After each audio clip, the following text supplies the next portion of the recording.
The wind howls at -40 degrees. Ice crystals slice through the air like microscopic knives. A small band of humans huddles in a cave entrance, in what will one day be called France. But look closer. This isn't the scene of desperation your history teacher described. A child laughs as her grandmother makes shadow puppets against the firelit wall. Men carefully sort stone blanks for tomorrow's tool-making. Women stitch waterproof seams with sinew thread so fine it would impress modern tailors. The aroma of roasting mammoth fat fills the shelter.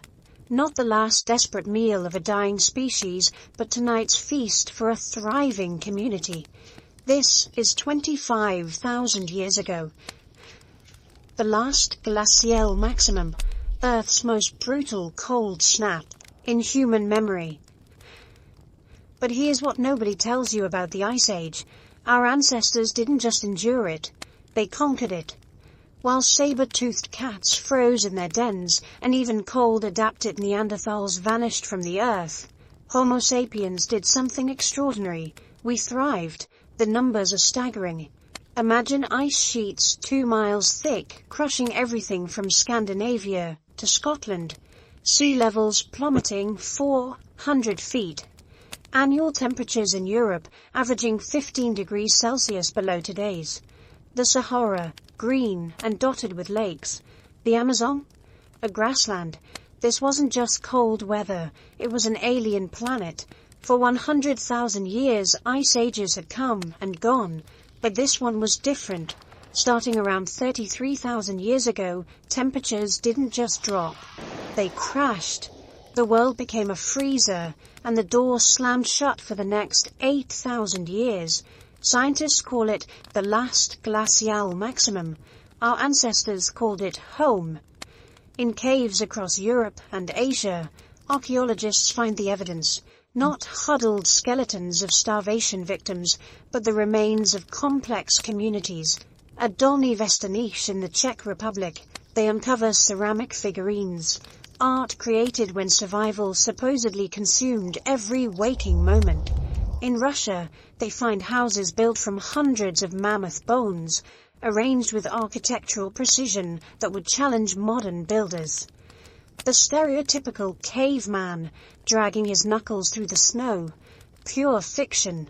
These were engineers who created the world's first weatherproof clothing, artists who painted masterpieces by flickering firelight, traders who moved precious materials thousands of miles across frozen wastes. They were survivors of an apocalypse that lasted longer than all of recorded human history. And they didn't just survive. At Chingir in Russia, archaeologists discover an elderly man buried 34,000 years ago.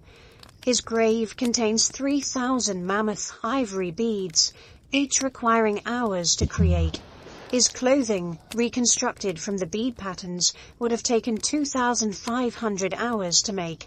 This wasn't subsistence. This was sophistication.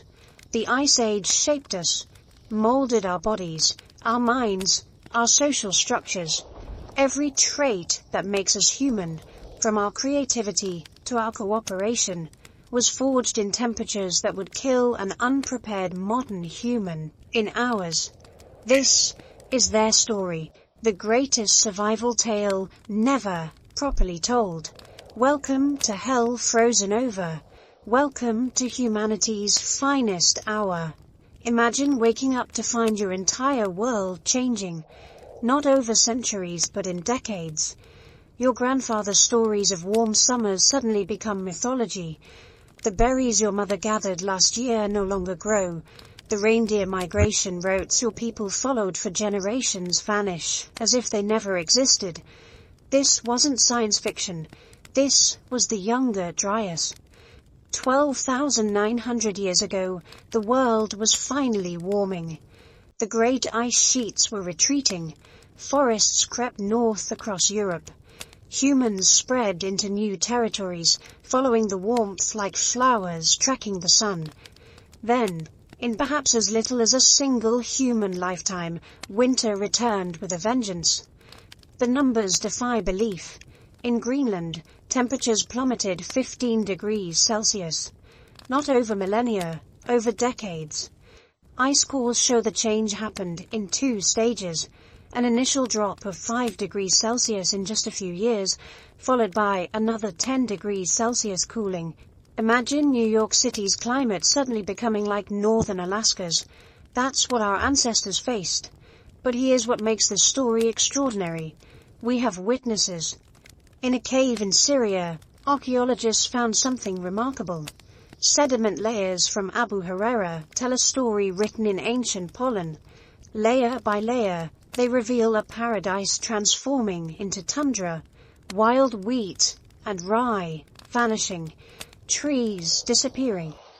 In one human generation, a land of plenty became a frozen desert.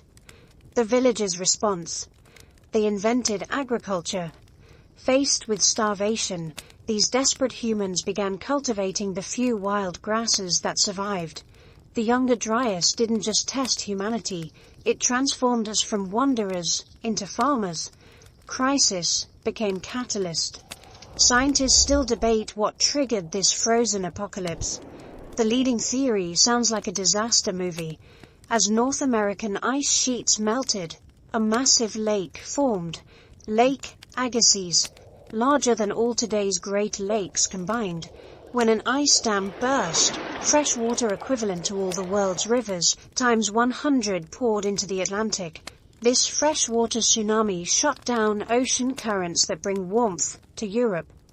The climate system crashed like a computer hitting a fatal error. Within years, maybe months, the conveyor belt of heat stopped. The Younger Dryas lasted 1,300 years.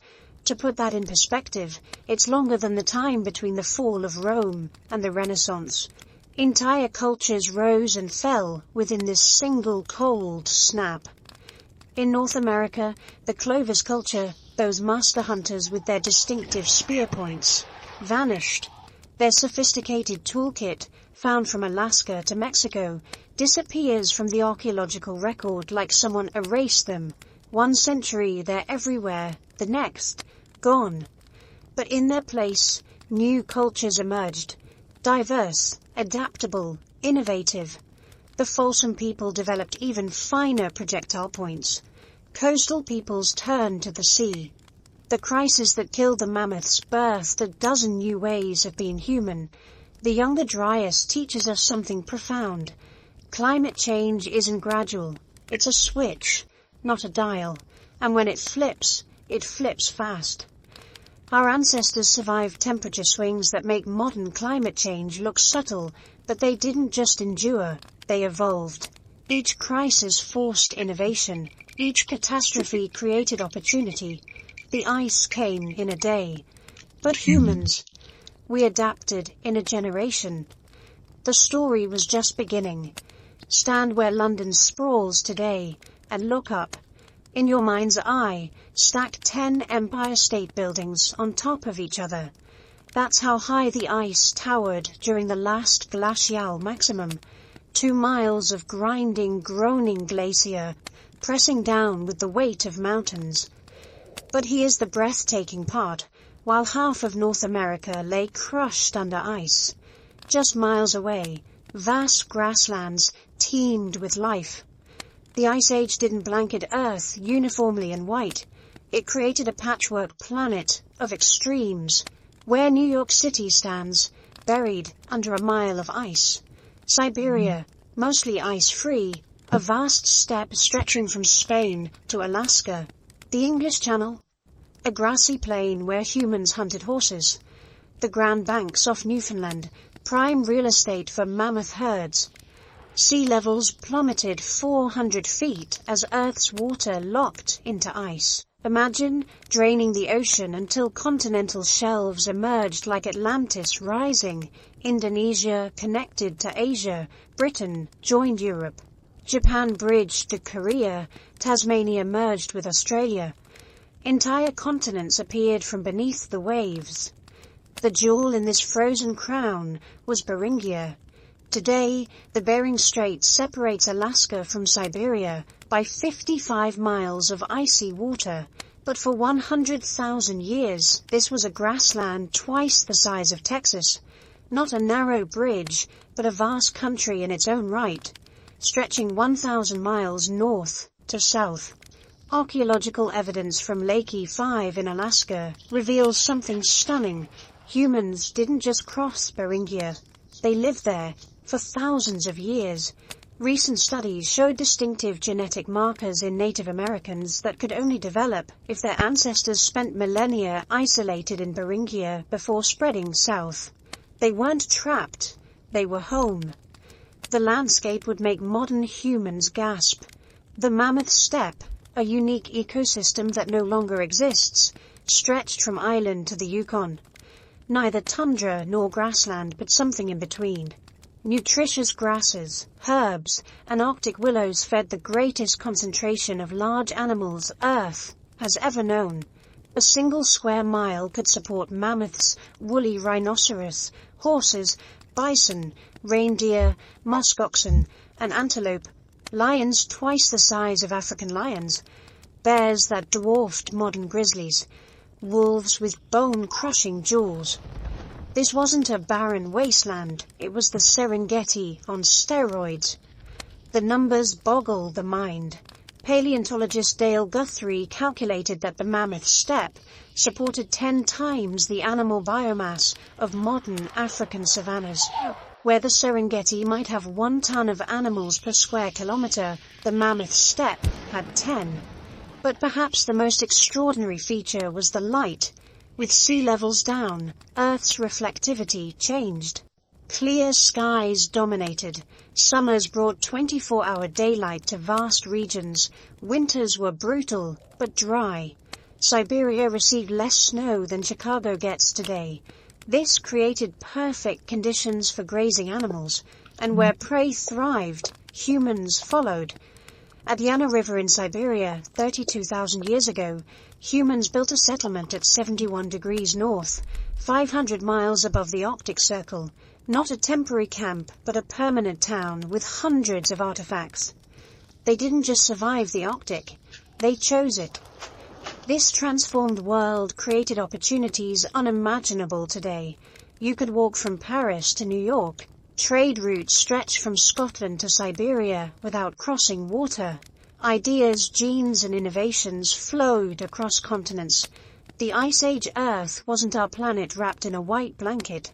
It was a different world entirely, and humans didn't huddle at its edges. We ruled it.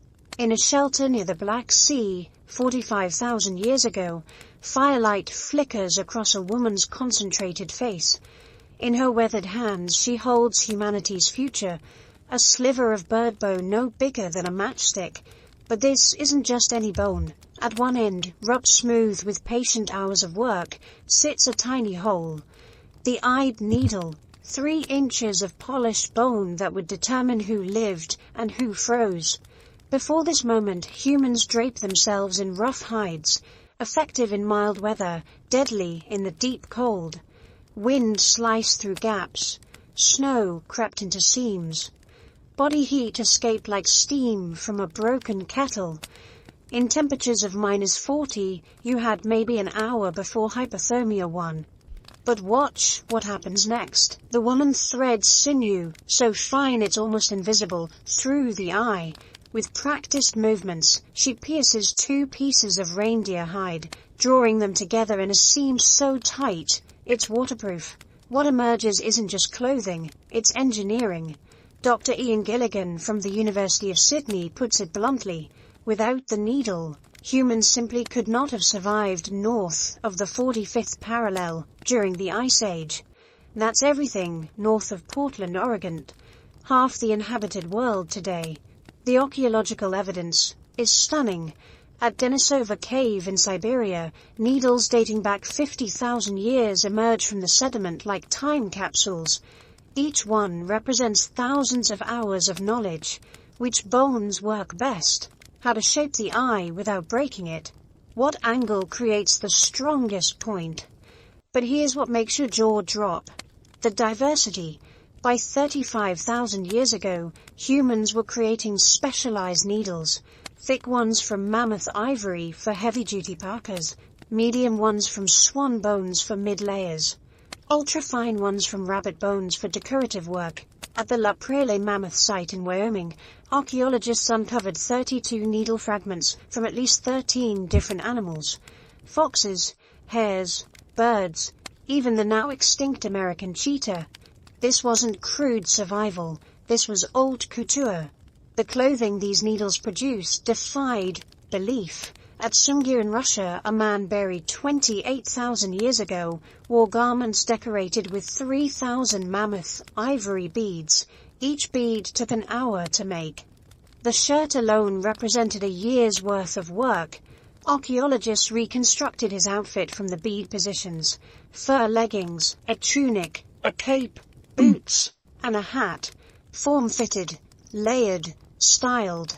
Modern cold-weather clothing follows identical principles. The Inuit parka, considered the pinnacle of Arctic clothing design, uses the same layering system our ancestors invented 40,000 years ago. Moisture-wicking inner layer, insulating middle layer, windproof outer shell. The only difference? We use synthetic materials. They use bird skins, rabbit fur, and wolf pelts. The needle changed everything. Suddenly, humans could tailor clothes to their bodies, eliminating heat-stealing gaps. They could create multiple thin layers instead of one bulky hide. They could repair garments, making them last years instead of weeks. Most importantly, they could make clothes for children, ensuring the next generation survived. Recent studies from Wyoming reveal another game-changer: decoration. Those ancient needles weren't just punching functional seams.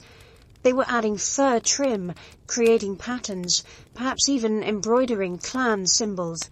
In a world where everyone bundled in furs, your clothing became your identity.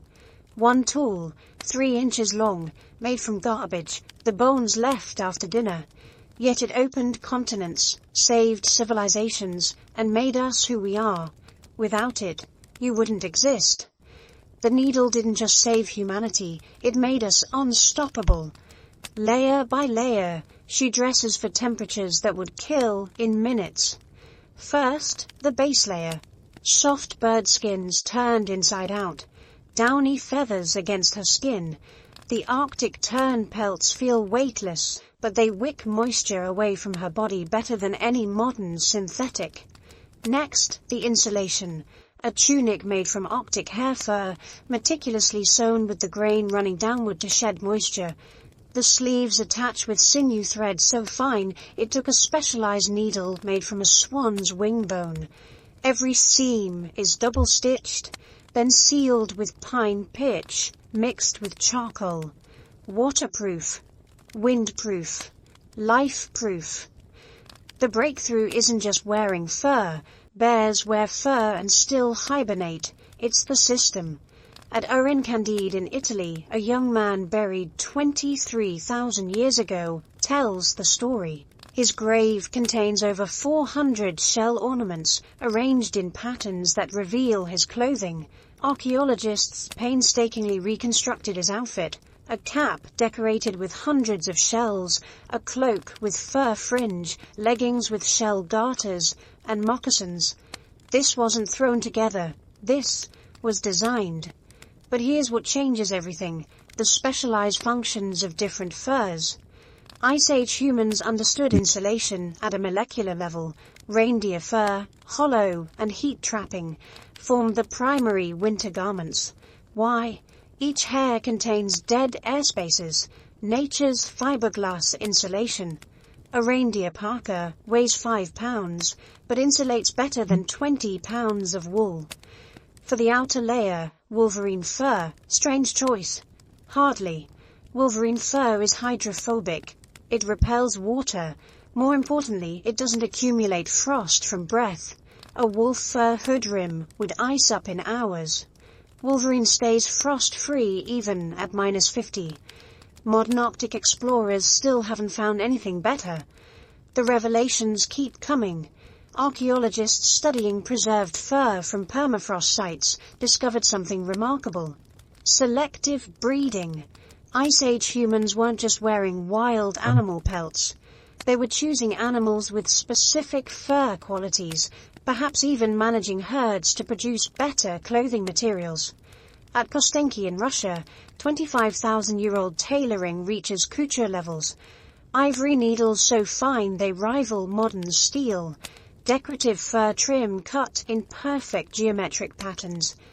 Boots with separate soles sewn to uppers, a technique we wouldn't reinvent until medieval times.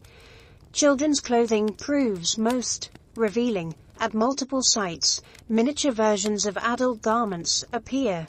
Not rough approximations, but scaled-down replicas with the same attention to detail. A child's parka from Siberia used 30 ground squirrel pelts, each prepared separately, then assembled in a complex pattern that maximized insulation while allowing movement. The mathematics are staggering. A complete winter outfit required 5 reindeer for the main garments, 50 to 100 ground squirrels for underlayers, 2 to 3 wolves for trim, 1 bear for sleeping robes, and countless smaller animals for accessories. One person's clothing represented hundreds of successful hunts, but perhaps the most ingenious innovation was biological. These clothes weren't just worn, they were lived in. The innermost layers developed beneficial bacteria that helped regulate temperature and prevent disease. Like a sourdough starter, these garments improved with age, becoming personal microbiomes that protected their wearers. Modern extreme weather clothing costs thousands and uses space-age materials. Ice Age humans achieved better results with stone tools and animal parts. Their clothing didn't just protect, it regulated temperature, managed moisture, prevented infection, and lasted years. They didn't dress for survival, they dressed for success.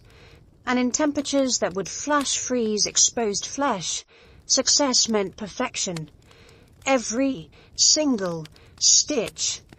The farmer's shovel strikes something hard in the Ukrainian soil, probably another rock, but as he clears away the dark earth, a massive curved object emerges, yellowed with age, bigger than any bone should be, a mammoth jaw, locked in place for 15,000 years. What happens next rewrites prehistory. By 1965, archaeologists excavating at Mezhyrich uncover not random bones but architecture. 4 structures built from the remains of at least 149 mammoths. These aren't crude shelters, they're engineered buildings that would challenge modern architects working with conventional materials. The main structure measures 16 feet across. Its foundation, mammoth skulls, each weighing 100 pounds, carefully interlocked with jawbones. The walls, shoulder blades and pelvises stacked like giant shingles. Long bones form arcing supports. Tusks, driven deep into the ground, anchor the entire structure. This is engineering that requires math. Dr. Olga Sofer, who studied these sites for decades, calculated the weight. Each house used 20 tons of bone. That's 40,000 pounds of material that had to be collected, transported, and precisely placed. In a world without wheels, pulleys, or draft animals. But here's what makes archaeologists' minds reel. The bones show weathering. These weren't fresh kills.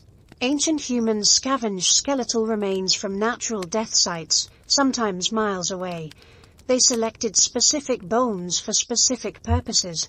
Skulls for foundations, scapulars for walls, femurs for rafters. This wasn't desperation architecture, this was planned. The construction technique defies belief. At Dobranichevka, builders created interlocking joints between bones, like prehistoric Lincoln logs. Tusks were heated and bent into curves, a technique requiring precise temperature control. Some bones show evidence of drilling and lashing. These builders understood load distribution, wind resistance, and thermal dynamics. Inside, the sophistication continues. Clear activity zones emerge. Sleeping areas lined with Arctic fox fur. Workspaces near the light. Storage pits dug into permafrost. At Mezin, archaeologists found a painted mammoth skull. When struck, It resonates at different pitches. The world's first drum, built into the architecture itself. The burning question, why bones? Wood was scarce on the periglacial steppe, but that's only part of the answer. Bone has properties wood lacks. It's naturally water-resistant. Its density provides superior insulation, critical when outside temperatures hit -50. The marrow cavities trap dead air, creating additional insulation. A mammoth bone house maintained internal temperatures 40 degrees warmer than outside. Recent discoveries push the mystery deeper.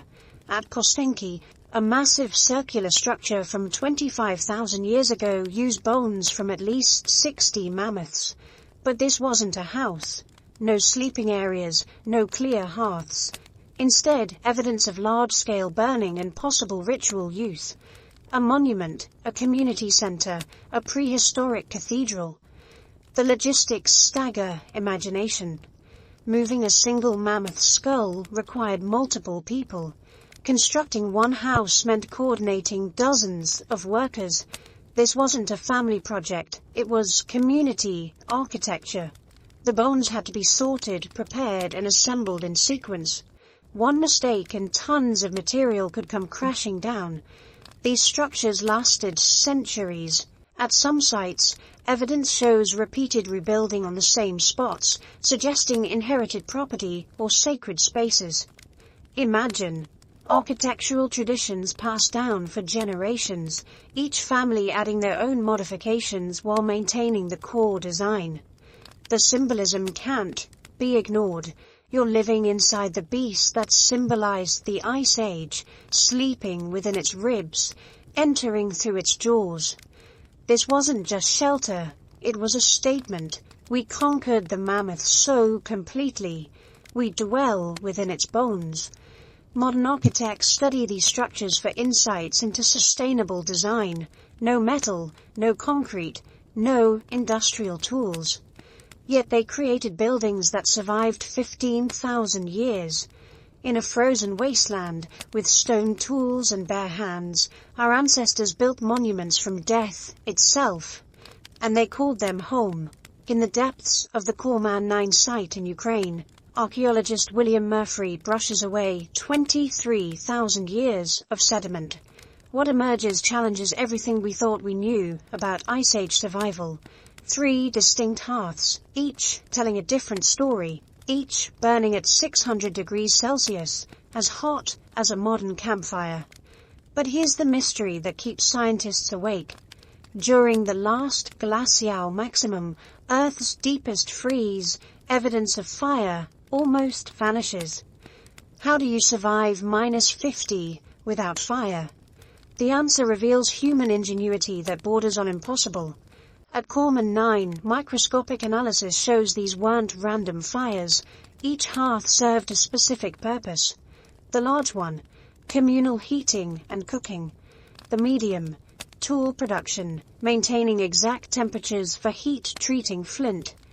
The small, specialized craft work requiring precise heat control. These people understood fire like modern chemists understand reactions, but the real innovations lay in fuel. Wood was precious on the steppe, a few dwarf willows, some Arctic birch. Burning it all meant death. So our ancestors innovated bonfires, fat lamps, dong furnaces. Each fuel source required different techniques, different structures, different knowledge. Archaeologist Alexander Pryor discovered something stunning at Kostenki. Burned bone fragments revealed temperatures exceeding 650 degrees Celsius. You can't achieve that by tossing bones on a fire. It requires forced air, prehistoric bellows. It requires specific bone preparation. It requires understanding that bone marrow, rendered at exact temperatures, burns hotter than wood. The fat lamp revolution changed everything. A hollowed stone, seal blubber, a moss wick. Simple ingredients, world-changing results. These lamps burned for days without refueling. No smoke, steady heat, portable light. In the permanent darkness of Arctic winter, these weren't luxuries, they were lifelines. At Dolny Vestanishi 26,000 years ago, someone discovered ceramic technology, not for pots, for heating. They created ceramic heating elements that stored and radiated warmth hours after the fire died. Archaeologists found hundreds of ceramic fragments, all fired at temperatures revealing precise thermal control. But why does fire evidence disappear during the coldest period? Dr. Vera Aldias from the University of Algarve proposes something radical. They didn't need as much fire because they engineered around it. Super-insulated mammoth bone houses. Clothing so efficient it made heating less critical. Underground storage that used permafrost as refrigeration. Body heat alone, in properly designed shelters with 30 people, could maintain survivable temperatures. The evidence supports this. At sites from the last glacial maximum, we find different adaptations. Smaller, more efficient hearths.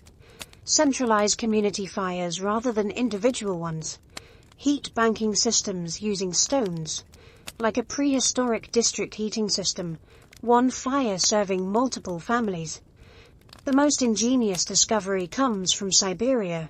Fire-cracked rock in specific patterns reveals a technique lost to time. Hot stone cooking. Stones heated in fires then dropped into hide-lined pits filled with water. The water boils, food cooks. No smoke to attract predators or enemies. No wasted fuel. Maximum caloric extraction from minimum resources. Children learned fire before they could properly walk. At multiple sites, miniature fire-making kits appear in children's burial goods. Tiny striker lights, practice tinder. The skills that meant survival, taught from infancy. But perhaps the most profound innovation was psychological. Fire wasn't just warmth, it was community. The hearth became humanity's first social network. Stories told, knowledge shared, bonds forged. In a world where darkness lasted months, fire created an artificial day where culture could flourish. Modern survival experts marvel at these techniques. Navy SEALs trained to make fire in extreme conditions. Arctic researchers carry multiple backup systems. Our ancestors did it with rocks, fungus, and animal fat. Every single day.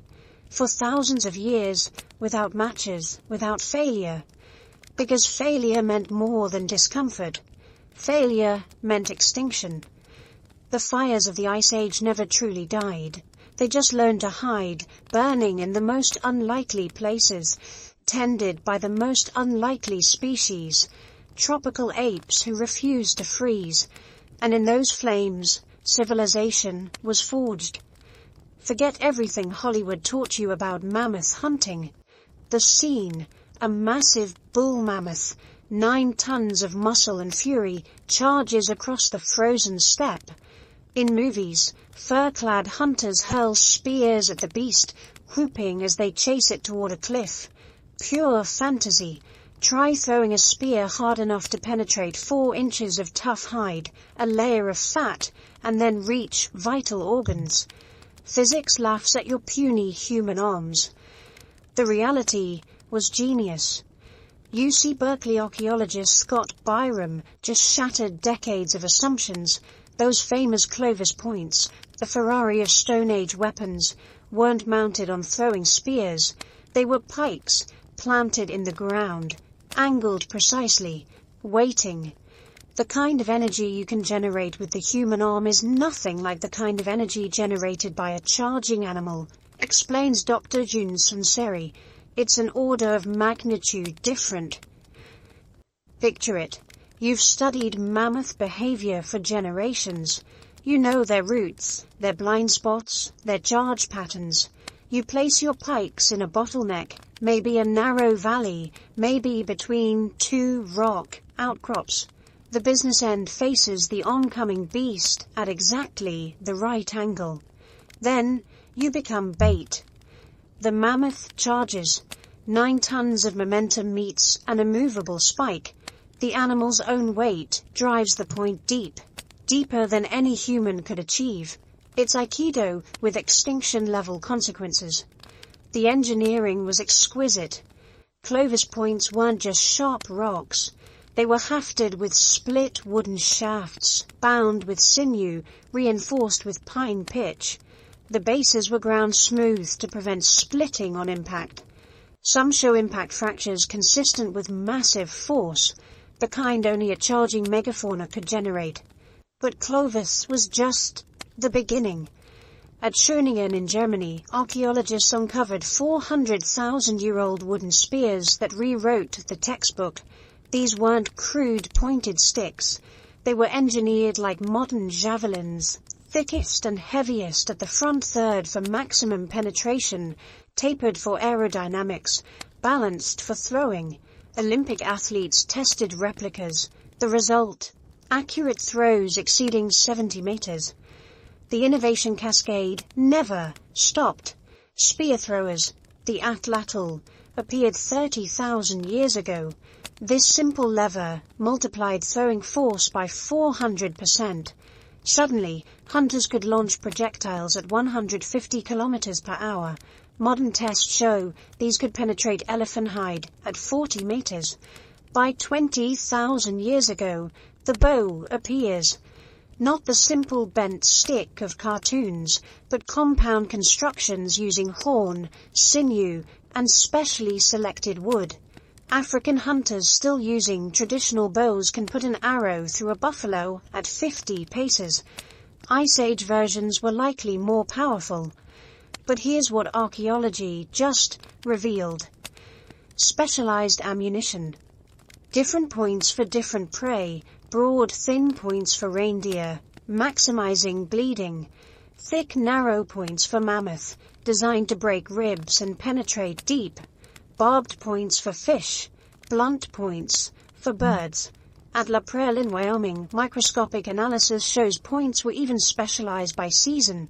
Sharper edges for winter when hides were thickest. The most ingenious weapon. The persistence hunt. Humans can't outrun prey, but we can outlast them. Our superpower isn't speed, it's endurance. Wolves tire after 20 minutes. Humans can run for hours. In Africa, hunters still pursue antelope until heat exhaustion drops them. In the Ice Age, fresh snow revealed tracks.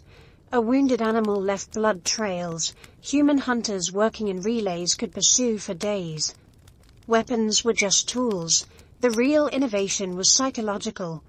Ice Age hunters thought like their prey. They knew reindeer moved into wind, so they hunted downwind. They knew mammoths protected calves, so they created diversions. They knew horses spooked at certain sounds, so they invented noisemakers. At Starkar in Britain, 11,000 years ago, hunters wore deer skull headdresses, not for ritual, for camouflage. Red deer accept other deer approaching closer than obvious humans. Those extra meters meant the difference between success and starvation. Every innovation built on the last. Hafting led to composite tools. Composite tools enabled specialized functions. Specialization drove efficiency. Efficiency meant surplus. Surplus enabled culture. We didn't conquer the Ice Age with brute force. We did it with physics, psychology, and patience. The mammoth never stood a chance. Watch the master at work. She sits cross-legged, a leather pad across her lap, examining a chunk of flint like a diamond cutter studying a precious stone. This isn't random rock bashing. This is engineering at the molecular level. She sees what others can't. The path of force through crystalline structures, the hidden flaws that determine where stone will break, the perfect angle that transforms mineral into masterpiece. With her antler hammer, she strikes. Once, the flint splits exactly where intended, revealing a surface that gleams like black glass. But she's just beginning. Welcome to the Swiss Army knife of the Stone Age. By 40,000 years ago, tool-making had evolved from crude chopping to precision manufacturing. The archaeological record reveals over 60 distinct tool types from the Upper Paleolithic. Not variations, Completely different tools for completely different jobs. It's like finding a hardware store frozen in time. The revolution started with a breakthrough: blade technology. Instead of making one tool from one stone, Ice Age innovators discovered how to create multiple standardized blades from a single core, like peeling identical slices from an apple. One basketball-sized core could yield 50 razor-sharp blades. Each blade then became raw material for specialized tools. The diversity staggers modern archaeologists. Borins for engraving, so precise they could carve microscopic lines in ivory. End scrapers for hide preparation, with edges worn smooth from processing thousands of pelts. Backed bladelets, tiny geometrics that formed composite tools. Borers for precision drilling. Notch tools for shaft straightening. But here's what changes everything: hafting. 35,000 years ago, someone figured out how to attach stone to wood. Simple concept, world-changing implications. Suddenly tools had leverage, they had reach, they had replaceability. Break your spear point, pop in a new one. Different task, different attachment. The multi-tool was born. At Pinsevent in France, archaeologists uncovered an Ice Age workshop frozen in time. 15,000 years ago, someone sat here making tools. The debris patterns reveal their technique. Controlled pressure flaking using antler tines to remove flakes thinner than paper. The precision equals modern surgical instruments. Regional styles emerged like prehistoric patents. Solitary endpoints from France and Spain, so thin light passes through them. Crafted using heat treatment and pressure flaking, their art masquerading as tools. Russian sites yield different innovations. Large unifacial tools perfect for heavy butchering. Each region's toolkit adapted to local resources and needs. The real genius lay in composite tools. At Mezherish, archaeologists found grooved bones that puzzled them for years. Then someone noticed the grooves exactly fit microliths. These were handles holding rows of tiny stone inserts, prehistoric razors with replaceable blades. When one dulled, pop it out, slide in fresh.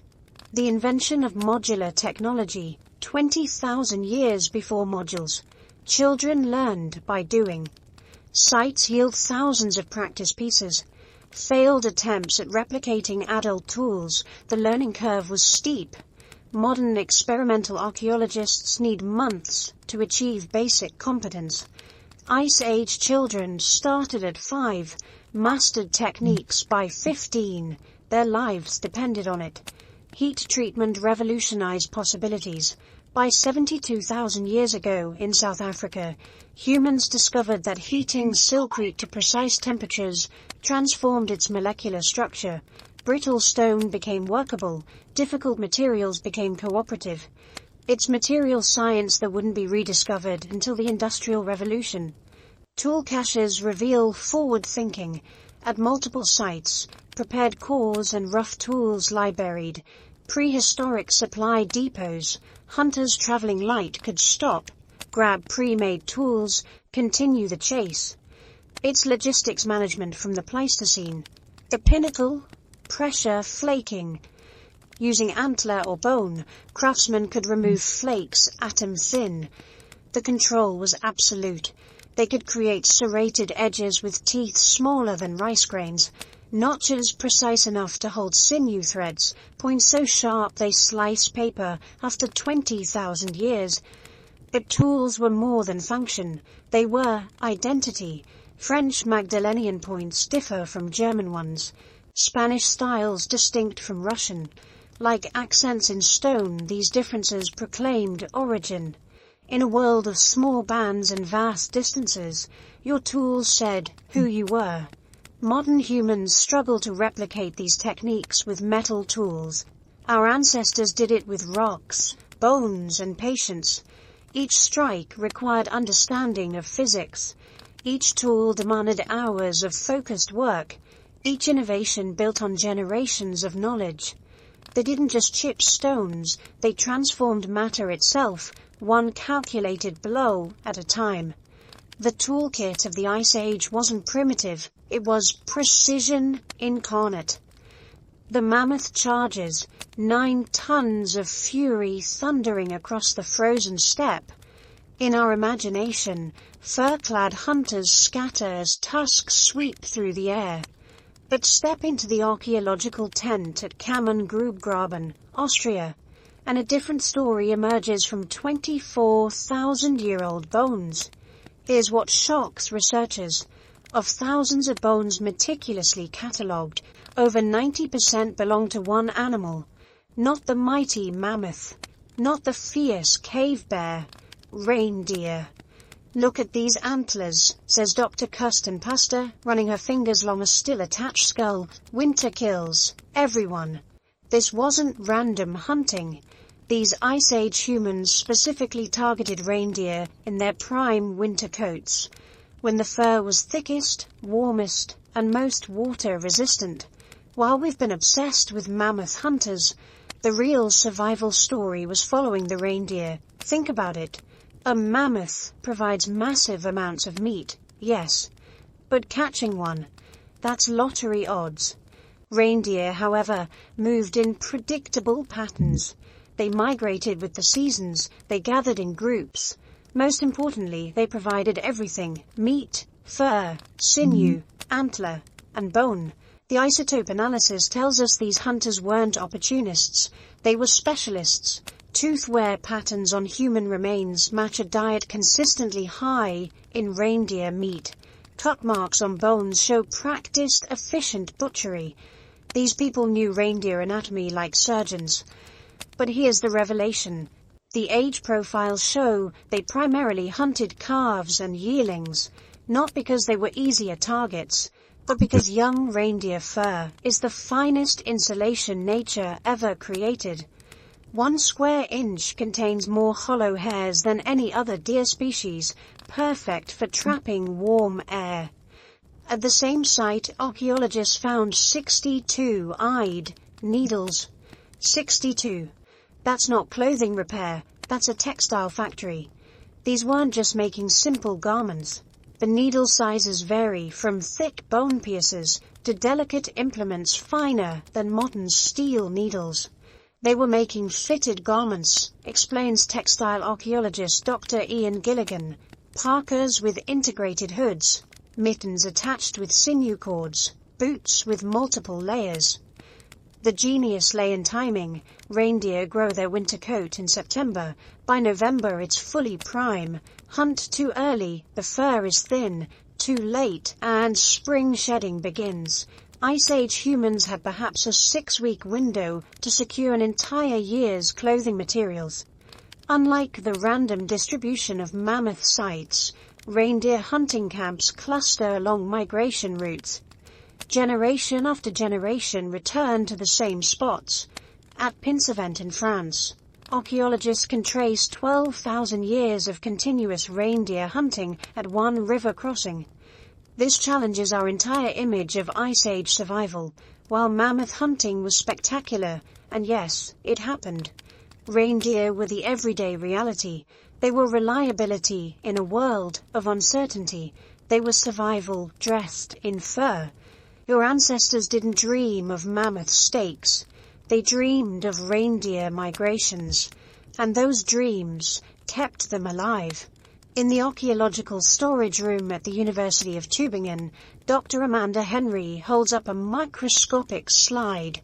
What she's seeing rewrites Ice Age history. It's not a stone tool or ancient bone. It's 30,000-year-old dental plaque, and it's full of plants. Starch grains, she says, adjusting the microscope. Lots of them. This Neanderthal was eating his vegetables.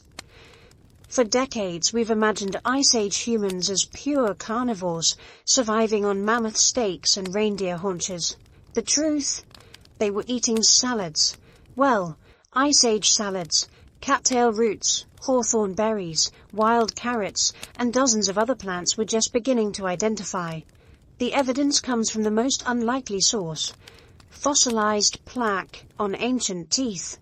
This biological garbage turns out to be a time capsule. Using new extraction techniques, researchers can identify plant cells, starch grains, even pollen trapped in prehistoric dental tartar. This changes everything, says Henry. These people had encyclopedic knowledge of plants. At Dolní Věstonice in the Czech Republic, the evidence is even more dramatic. Here, 30,000 years ago, someone built what can only be called a processing facility. Grinding stones, some weighing 50 pounds, show polish from thousands of hours of use. Microscopic analysis reveals they weren't grinding pigments or minerals, they were processing plants. The wear patterns tell a specific story: circular motions for seeds, back and forth grinding for roots, different stones for different plants. This wasn't casual food preparation, this was systematic processing on an almost industrial scale. But why? The answer lies in human biology. Our brains consume 20% of our calories, twice that of other primates. Meat provides protein and fat, but the brain runs on glucose. And the most efficient source of glucose, starch from plants. Dr. Karen Hardy from the University of Barcelona made another startling discovery. Some of these plant starches show evidence of cooking. They've been gelatinized by heat. This means Ice Age humans weren't just gathering plants. They were transforming them through cooking, making nutrients more available. The timing is significant. Around 30,000 years ago, as the last glacial maximum approached, a new technology exploded across Europe. Ground stone tools, not for hunting, not for weapons, for plants. It's a technological revolution we've ignored, explains archaeologist Dr. Emanuela Cristiani. Grinding technology appears simultaneously from Spain to Russia. That suggests desperate need. Consider what this means. As the world grew colder and game became scarcer, humans didn't just suffer, they innovated. They turned to foods that required processing, tough roots, hard seeds, fibrous tubers, foods that other predators couldn't access. At Shanadar Cave in Iraq, 50,000-year-old Neanderthal remains tell an even more complex story. The dental calculus contains not just food plants, but medicinal ones, chamomile and yarrow. These have no nutritional value. They're bitter. They're medicine. The plant knowledge required staggers the imagination. Which roots are edible after processing? Which seeds become toxic when old? Which berries can be dried for winter? Where to dig for tubers under snow? This wasn't casual knowledge. It was survival itself. Here's the uncomfortable truth. Our ancestors' plant knowledge puts us to shame. They knew hundreds of species. Modern hunter-gatherers still do. The Hadza of Tanzania use over 300 plant species. Ice Age Europeans likely knew as many. We've been telling the wrong story. The Ice Age wasn't survived on meat alone. It was survived on botanical knowledge so deep, so complex, that we're only beginning to understand it 30,000 years later. Your ancestors weren't just hunters, they were botanists. And that knowledge may have been the difference between extinction and survival. The cave entrance is 120 feet underwater now, accessible only to divers. But 20,000 years ago, Henri Cosquer would have walked into this chamber near Marseille. On the walls, something unprecedented in Ice Age art, seals, fish, and what appears to be a jellyfish. Our ancestors had discovered the sea. For most of human evolution, the ocean was a barrier, not a resource. Fishing requires specialized tools, knowledge of tides, understanding of seasonal spawns. It's complicated, dangerous. But as the last glacial maximum locked fresh water in ice, coastal resources became lifelines. At the Cueva de Nelia in Spain, the evidence is undeniable. Layer after layer of shells, fish bones and seal remains. But look closer. These aren't random collections. The fish vertebrae tell a story. 80% are from spring-spawning species. These people understood seasonal fish runs. Dr. Miguel Cortez Sanchez holds up a bone that makes archaeologists' hearts race. A curved fish hook, 16,000 years old, carved from deer bone. It's not crude. The barb is carefully angled. The shank shows wear from line attachment. This is sophisticated technology. But hooks are just the beginning, he explains. We've found gorges, straight bone pins that fish swallow, toggle harpoons, net weights. These people had a whole fishing toolkit. The net weights change everything. A single fisherman with a hook catches one fish. A group with nets can harvest hundreds. At sites along the Mediterranean, stone weights appear in standard sizes, suggesting standardized nets. This isn't subsistence, it's industry. Here's what's revolutionary. Isotope analysis of human bones from coastal sites shows marine proteins making up 50% of the diet. Not occasionally, consistently, for generations. These weren't land hunters who occasionally ate fish. They were maritime specialists. The Japanese islands tell an even more dramatic story. At sites like Natsushima 9,000 years ago, tuna bones appear. Tuna don't come close to shore.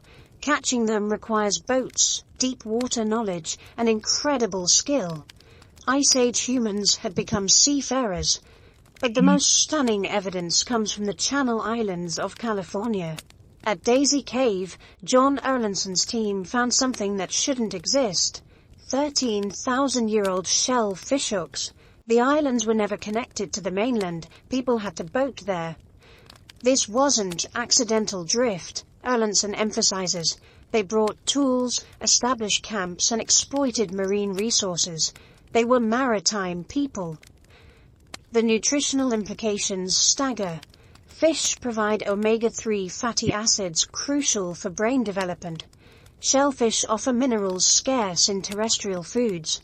Seaweed, yes, they ate it, provides iodine essential for thyroid function. The ocean wasn't just food, it was a pharmacy. Consider the knowledge required, tides that expose shellfish beds, spawning seasons for different species, which fish school where, how to read currents, where seals haul out. This isn't learned overnight. It's generational knowledge.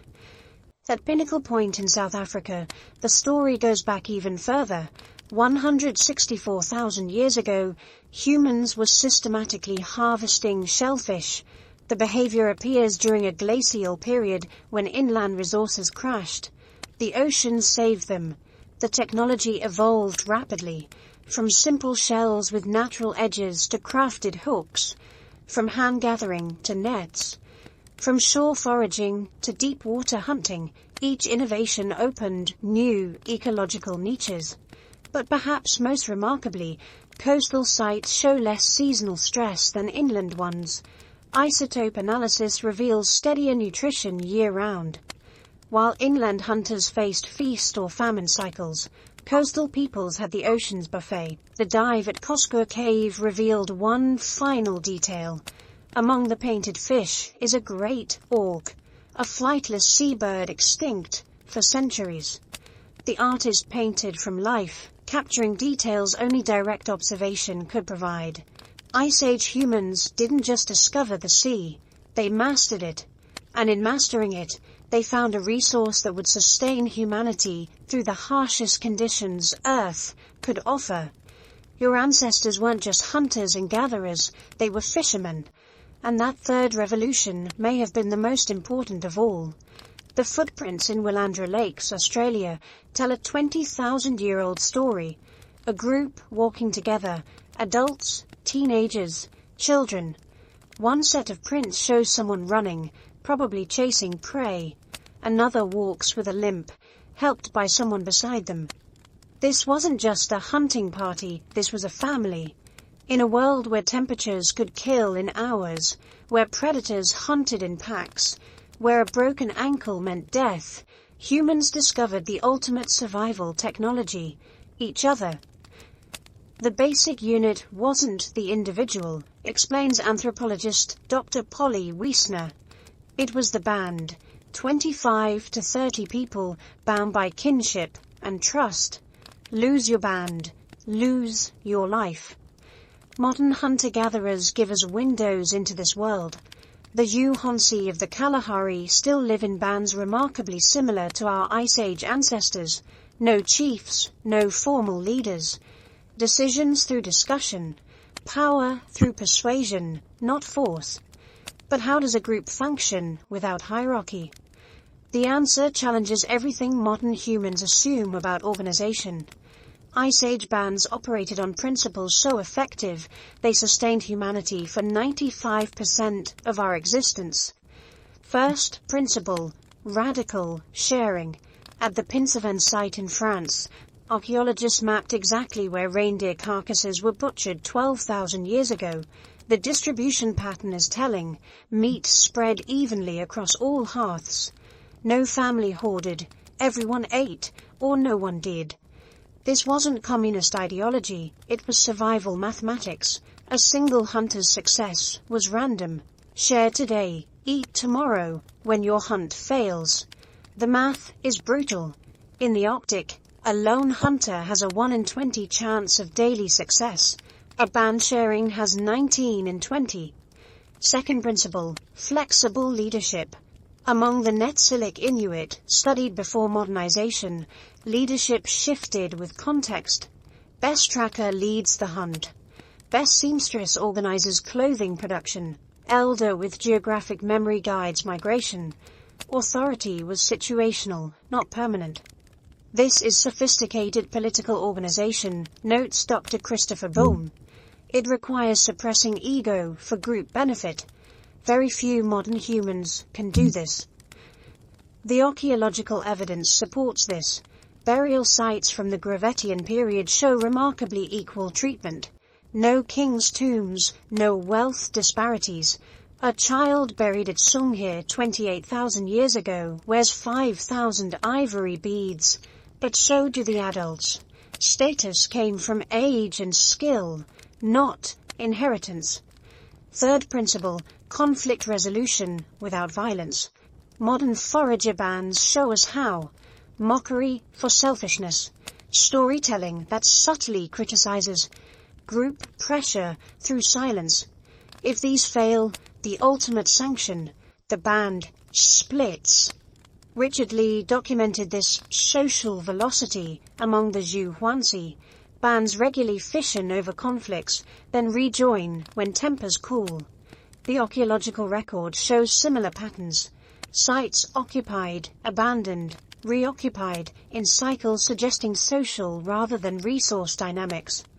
But here's what's remarkable. Band society included everyone. At Shanidar Cave, a Neanderthal survived multiple injuries that left him partially blind, missing one arm and limping. He lived for years after these injuries. Someone fed him, someone protected him, the band carried him. At Kafse Cave in Israel, a child with severe developmental disabilities was buried with elaborate care 100,000 years ago. Red ochre, shells, deer antlers. The same treatment as anyone else. These weren't societies that abandoned the weak. They incorporated them. The emotional technology was as crucial as the physical.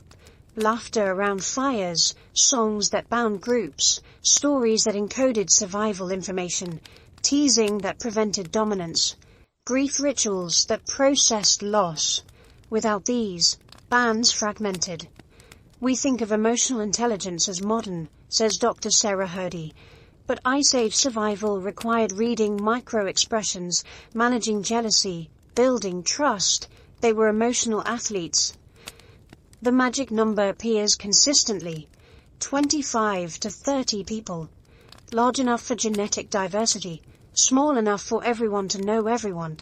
Split into family groups but functioning as one unit. This wasn't coincidence. It was optimization refined over millennia. Modern humans struggle to maintain more than 150 meaningful relationships, Dunbar's number. But we can deeply trust only 15 to 30. That's not a bug in our psychology, it's an Ice Age feature. We're still wired for band society. When climate crashed and megafauna died, when glaciers advanced and resources vanished, bands survived. Not through individual heroics, but through collective competence. They proved something profound. Humans aren't just social animals, we're hyper-cooperators. And that cooperation, refined in Ice Age crucibles, made us unstoppable. Your ancestors didn't conquer the Ice Age through strength or intelligence alone. They survived through something far more powerful, each other. Adoni Vistonish. The 26,000-year-old burial stops archaeologists cold. An elderly woman, probably 50 years old, ancient by Ice Age standards. Her teeth worn to nubs, her joints arthritic. By all logic, she should have died years ago. Yet here she lies, covered in red ochre, buried with the same care as the youngest hunter. Someone valued this grandmother. Someone kept her alive. In our brutal image of Ice Age survival, the elderly seem like burdens, too slow to hunt, too weak to travel. Extra mouths when every calorie counts. But the archaeological record tells a radically different story. All people didn't just survive, they were essential. The human lifespan is an evolutionary puzzle, explains Dr. Kristen Hawkes, who developed the grandmother hypothesis. Chimpanzees rarely live past menopause. Most mammals die when reproduction ends, but human females live decades beyond fertility. Why? The answer revolutionizes our understanding of Ice Age survival. Grandmothers weren't burdens, they were libraries. In a world without writing, they were Google. Their knowledge meant life or death. Consider plant gathering, responsible for 70% of calories in most hunter-gatherer societies. At Ohallo 2 in Israel, archaeologists found 23,000-year-old grinding stones with residue from over 140 plant species. Each plant had its season, its location, its preparation method. Eat the wrong part, you die. Process it incorrectly, you starve. This isn't casual knowledge, emphasizes ethnobotanist Dr. Nancy Turner. Indigenous grandmothers today know thousands of plant details. Ice Age grandmothers knew more. The Hadza of Tanzania offer a glimpse. Elderly women know which tubers grow where, even when invisible underground. They remember fruiting cycles across decades. They can identify edible plants from poisonous lookalikes by subtle differences in leaf serrations. This knowledge takes 50 years to accumulate. But plants were just the beginning. At sites across Ice Age Europe, we find evidence of complex seasonal rounds, movements between resource patches timed with precision. Who remembered that the salmon ran early in hot summers, that certain valleys held snow late, preserving game? Grandmothers. The biological evidence is compelling. Human children have the longest dependency period of any mammal. They can't feed themselves effectively until adolescence. Someone must provision them. Mothers, they're often pregnant or nursing. Fathers, they're hunting. Who fills the gap? Grandmothers. Studies of modern hunter-gatherers prove this. Hadza children with living grandmothers are 50% more likely to survive to adulthood. They're better nourished, they learn faster. The grandmother effect is measurable, dramatic, and universal. At Sumhir in Russia, genetic analysis of 34,000-year-old burials revealed something unexpected. The elderly woman buried there wasn't related to the children nearby. She was caring for children who weren't her biological grandchildren. Alloparenting, cooperative child rearing, extended beyond genetic lines. This is uniquely human, notes Dr. Sarah Hurdy. No other primate does this. Ice Age survival required networks of care beyond the nuclear family. The knowledge transfer was staggering. Medicine comes from grandmothers. At El Cedron in Spain, Neanderthal dental calculus contains compounds from medicinal plants. Chamomile for inflammation. Poplar bark containing aspirin precursors. This pharmaceutical knowledge was transmitted across generations. Craft knowledge, too. The oldest eyed needles cluster at sites with multiple generations present. Venus figurines, those mysterious female sculptures, often depict elderly women. Were they honoring the knowledge keepers, the teachers of essential skills? Here's what changes everything. Modeling ancestral populations shows that groups with post-reproductive females had massive advantages. They could support more children, transmit more cultural knowledge, survive resource crashes. Grandmothers weren't just helpful, they were evolutionary drivers. The emotional technology matters too. Grandmothers in forager societies are the conflict resolvers, the matchmakers, the storytellers who encode survival information in memorable narratives. They're the social glue when bands threaten to fragment. At Shanidar Cave, the famous flower burial might tell this story. The elderly individual was buried with medicinal plants, a healer, a knowledge keeper, someone valued not for strength, but for wisdom. The math is inescapable. Ice Age bands that supported elderly women had more surviving grandchildren. Those grandchildren carried genes for longevity. The cycle reinforced itself. Grandmothers created the conditions for their own evolution. This challenges our youth-obsessed culture's assumptions. In the harshest conditions humans ever faced, age wasn't weakness, it was wealth. Not physical wealth, but something more valuable, knowledge that meant survival. Your existence proves this. You're here because Ice Age bands valued their grandmothers, because someone 30,000 years ago decided that keeping an arthritic elder alive was worth the calories. That decision echoes through time. The Ice Age wasn't survived by the young and strong alone. It was survived by communities wise enough to value experience over strength, knowledge over youth, wisdom over vigor. Grandmothers didn't just help our ancestors survive the Ice Age. They may have been the reason we survived at all. The beads tell a love story 30,000 years old. Found at Donny Vestonich, they're made from shells that traveled 500 kilometers from the Mediterranean. But here's the puzzle. Identical beads appear at sites hundreds of kilometers apart. These weren't trade goods. They were engagement rings. Ice Age style. In a world of tiny bands scattered across frozen continents, finding a mate outside your family group wasn't just preferable, it was mandatory. The genetic math is unforgiving. Bands of 25 to 30 people contain maybe 5 to 7 potential partners in your age range. Half are your siblings or cousins. Inbreeding meant extinction.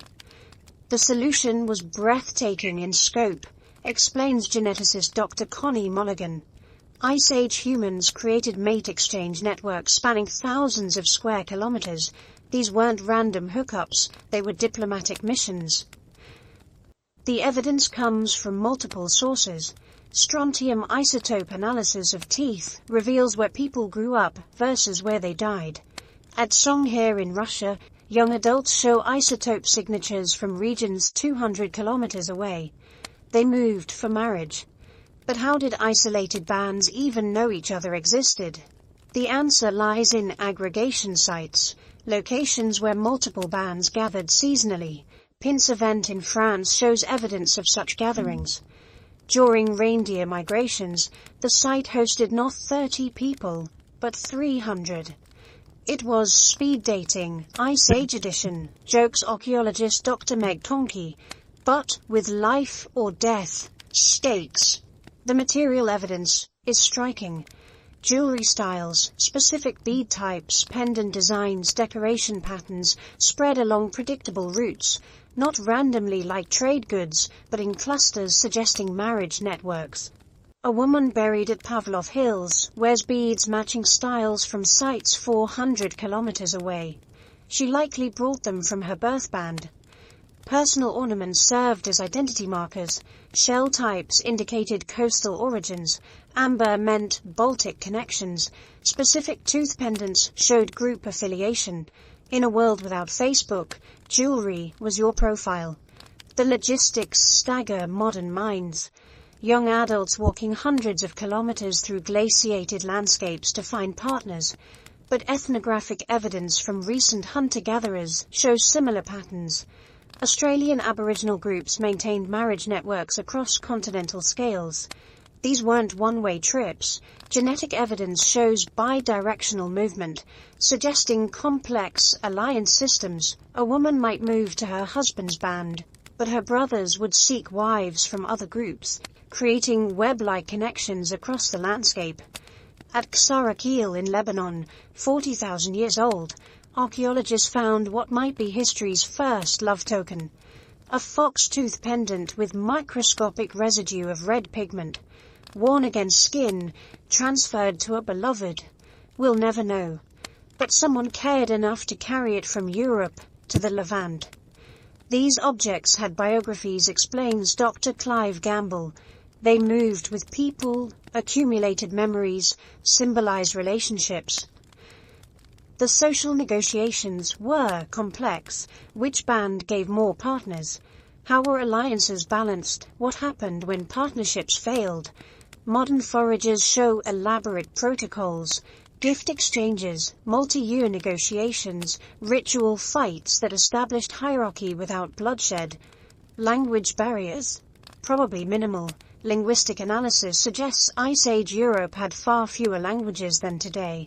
Marriage networks would have standardized communication across regions. Love requires conversation. The genetic evidence is unequivocal.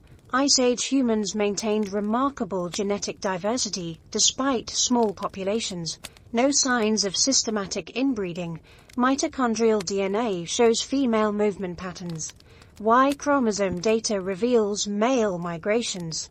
Both sexes traveled for love. But perhaps most remarkably, these networks survived catastrophes. During the last glacial maximum, when populations crashed and bands scattered, marriage networks endured. Ornament styles continued spreading, genetic diversity maintained. Love found a way. At El Morón Cave in Spain, Red Lady tells one such story. Buried 19,000 years ago, she wore ornaments from multiple regions. Isotope analysis shows she grew up elsewhere. Someone loved her enough to carry her body to a special place, cover her in precious ochre, surround her with flowers. These networks did more than prevent inbreeding. They spread innovations, new tool techniques, hunting strategies, survival knowledge. They created safety nets. If your band's territory failed, marriage ties meant refuge elsewhere. They built peace. It's hard to fight your in-laws. We think of romance as modern, reflects Dr. Penny Spikens, but Ice Age humans loved, courted, negotiated marriages, suffered heartbreak. Their emotional lives were as complex as ours. The beads at Doni Vestanici contained DNA traces. Multiple individuals handled them. Gifts passed between lovers. Family heirlooms carried to new homes. Each bead a story we'll never fully know. But we know this. In the coldest period of human existence, when survival seemed impossible, love wasn't a luxury. It was a technology. The drive to find partners beyond your birth group created networks that spanned continents. These networks carried more than genes. They carried knowledge, innovation, and hope. Your ancestors didn't just survive the Ice Age through tools and fire. They survived through connections that transcended distance, danger, and even death. They survived through love.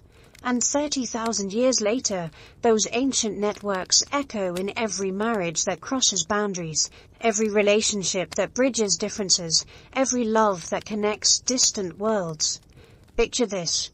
You're standing on a vast grassland that stretches beyond the horizon. To the west, Siberia. To the east, Alaska. But you're not on either continent. You're standing on a ghost land that no longer exists. Welcome to Beringia, the lost world that connected Asia to America. For 5,000 years, this wasn't just a bridge people crossed. It was home. The numbers are staggering. When sea levels dropped 400 feet during the last glacial maximum, Beringia emerged as a landmass twice the size of Texas. That's not a narrow ice corridor. It's an entire subcontinent, complete with its own ecosystems, its own weather patterns, and its own human cultures. Dr. John Hoffaker calls it the center of the world for Ice Age humans. And he's not exaggerating. Here's what blows archaeologists' minds. People didn't rush across Beringia to reach America. They stopped. They stayed. They thrived. For thousands of years, humans lived on this land bridge, developing their own distinct culture. The genetic evidence is crystal clear. A population bottleneck shows humans were isolated here between 25,000 and 20,000 years ago. But what was life like on Beringia? Forget the image of a frozen wasteland. Fossil evidence reveals a mammoth steppe. Vast grasslands dotted with Arctic willows and grasses, supporting huge herds of mammoth, bison, horses, and reindeer. The landscape looked more like modern Mongolia than the Arctic Ocean that covers it today. These Beringians weren't struggling to survive. They were adapting, innovating, and waiting. Waiting for what? For the ice sheets blocking their path to melt. You see, even when the land bridge existed, two massive ice sheets, the Laurentide and Cordilleran, blocked the route south into the Americas. Beringia became a refuge, a waiting room at the gates of a new world. The people developed technologies perfectly suited to this unique environment, specialized hunting tools, improved cold weather clothing, and possibly even new social structures.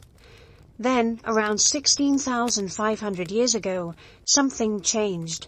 The ice began to retreat, coastal routes opened, river valleys became passable. The descendants of those patient Beringians began moving south, carrying with them technologies and knowledge accumulated over millennia. Within just 2,000 years, humans had spread from Alaska to the tip of South America, one of the fastest colonizations in human history. But it wasn't random wandering.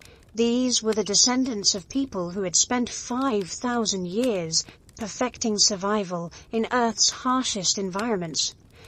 Today, Beringia lies beneath the Bering and Chukchi seas, but its legacy lives on in the DNA of every indigenous American, in archaeological sites from Montana to Chile, and in the profound truth it teaches us. Sometimes the greatest journeys require the patience to stop and wait. The bridge at the end of the world wasn't just a pathway, it was a crucible that forged the Americans. In the frozen darkness of an Arctic winter 8,000 years ago, a team of dogs pulls a loaded sled across the ice. Their cargo, volcanic glass from a Russian lake, destined for a trading post 2,000 kilometers away. This wasn't survival. This was commerce.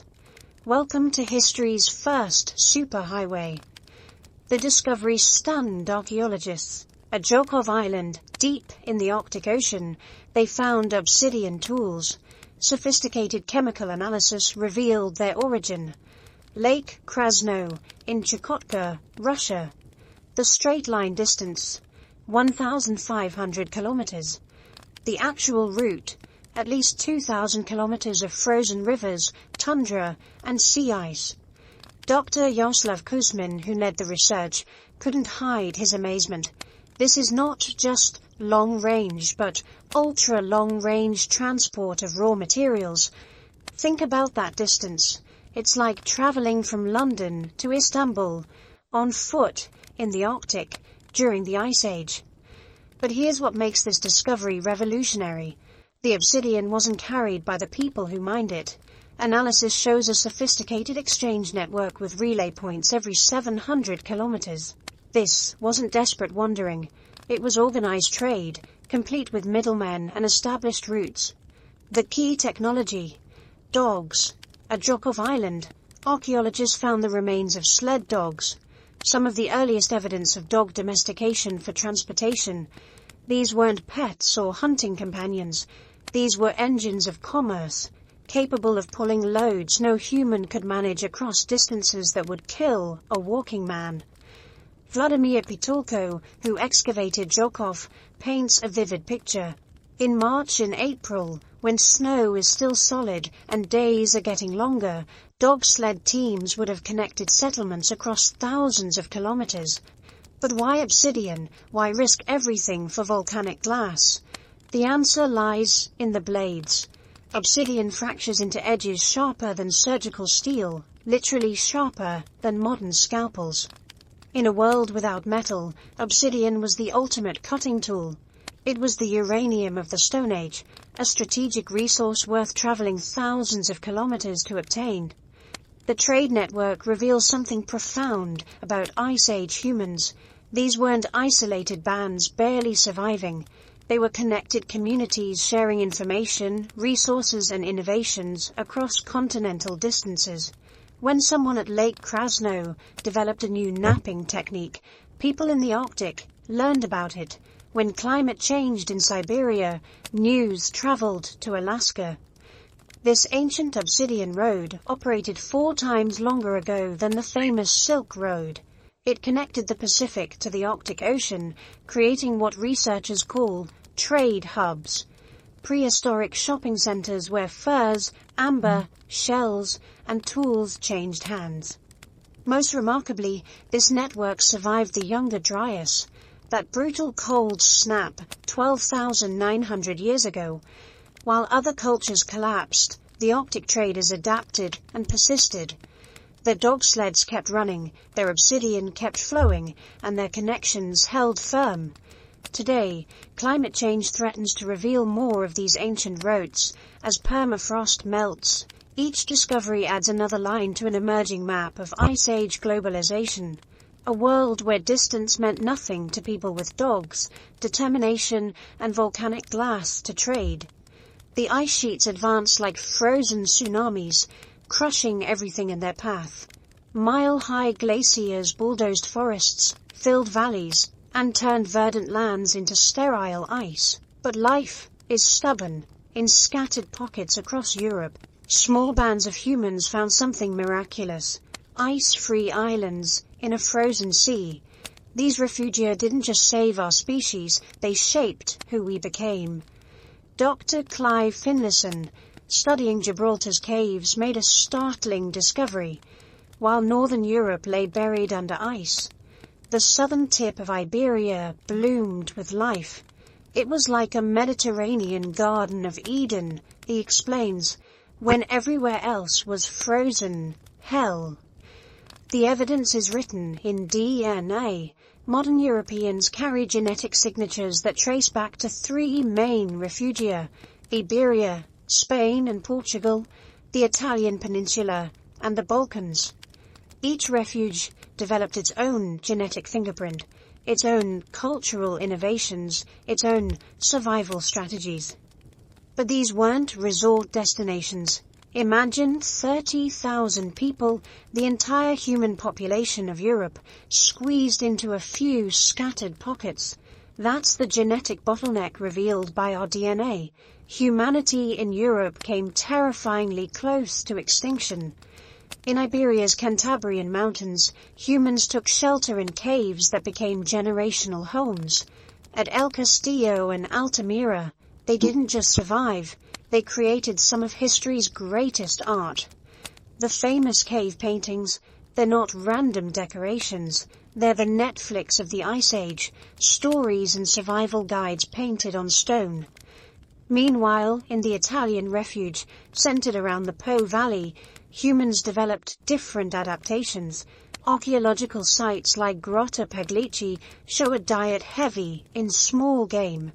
Rabbits, birds, and snails. When you can't hunt mammoth, you improvise. These people became specialists in exploiting every available resource, a skill that would prove vital when the ice retreated. The Balkans refuge, tucked between the Carpathians and the Mediterranean, tells yet another story. At sites like Vindija Cave in Croatia, we find evidence of the last Neanderthals. This refugium became a melting pot where our species' last great cousin finally disappeared, but not before interbreeding with modern humans one final time. Professor Oxala Garcia Rodriguez's groundbreaking 2024 research revealed something unexpected. These refugia weren't prisons. People moved between them, carrying genes, ideas, and innovations. Maritime technology advanced dramatically as coastal routes became lifelines between isolated populations.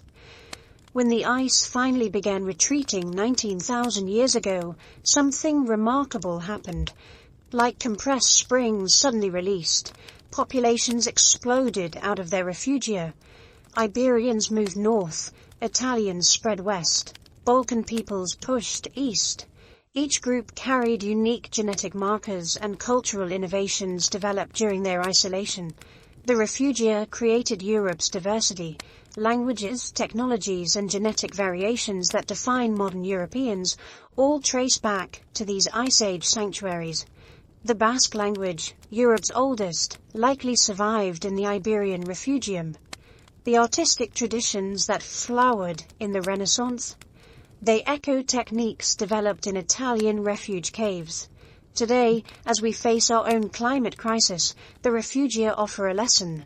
Survival isn't just about enduring, it's about adapting, innovating, and maintaining connections even in the darkest times.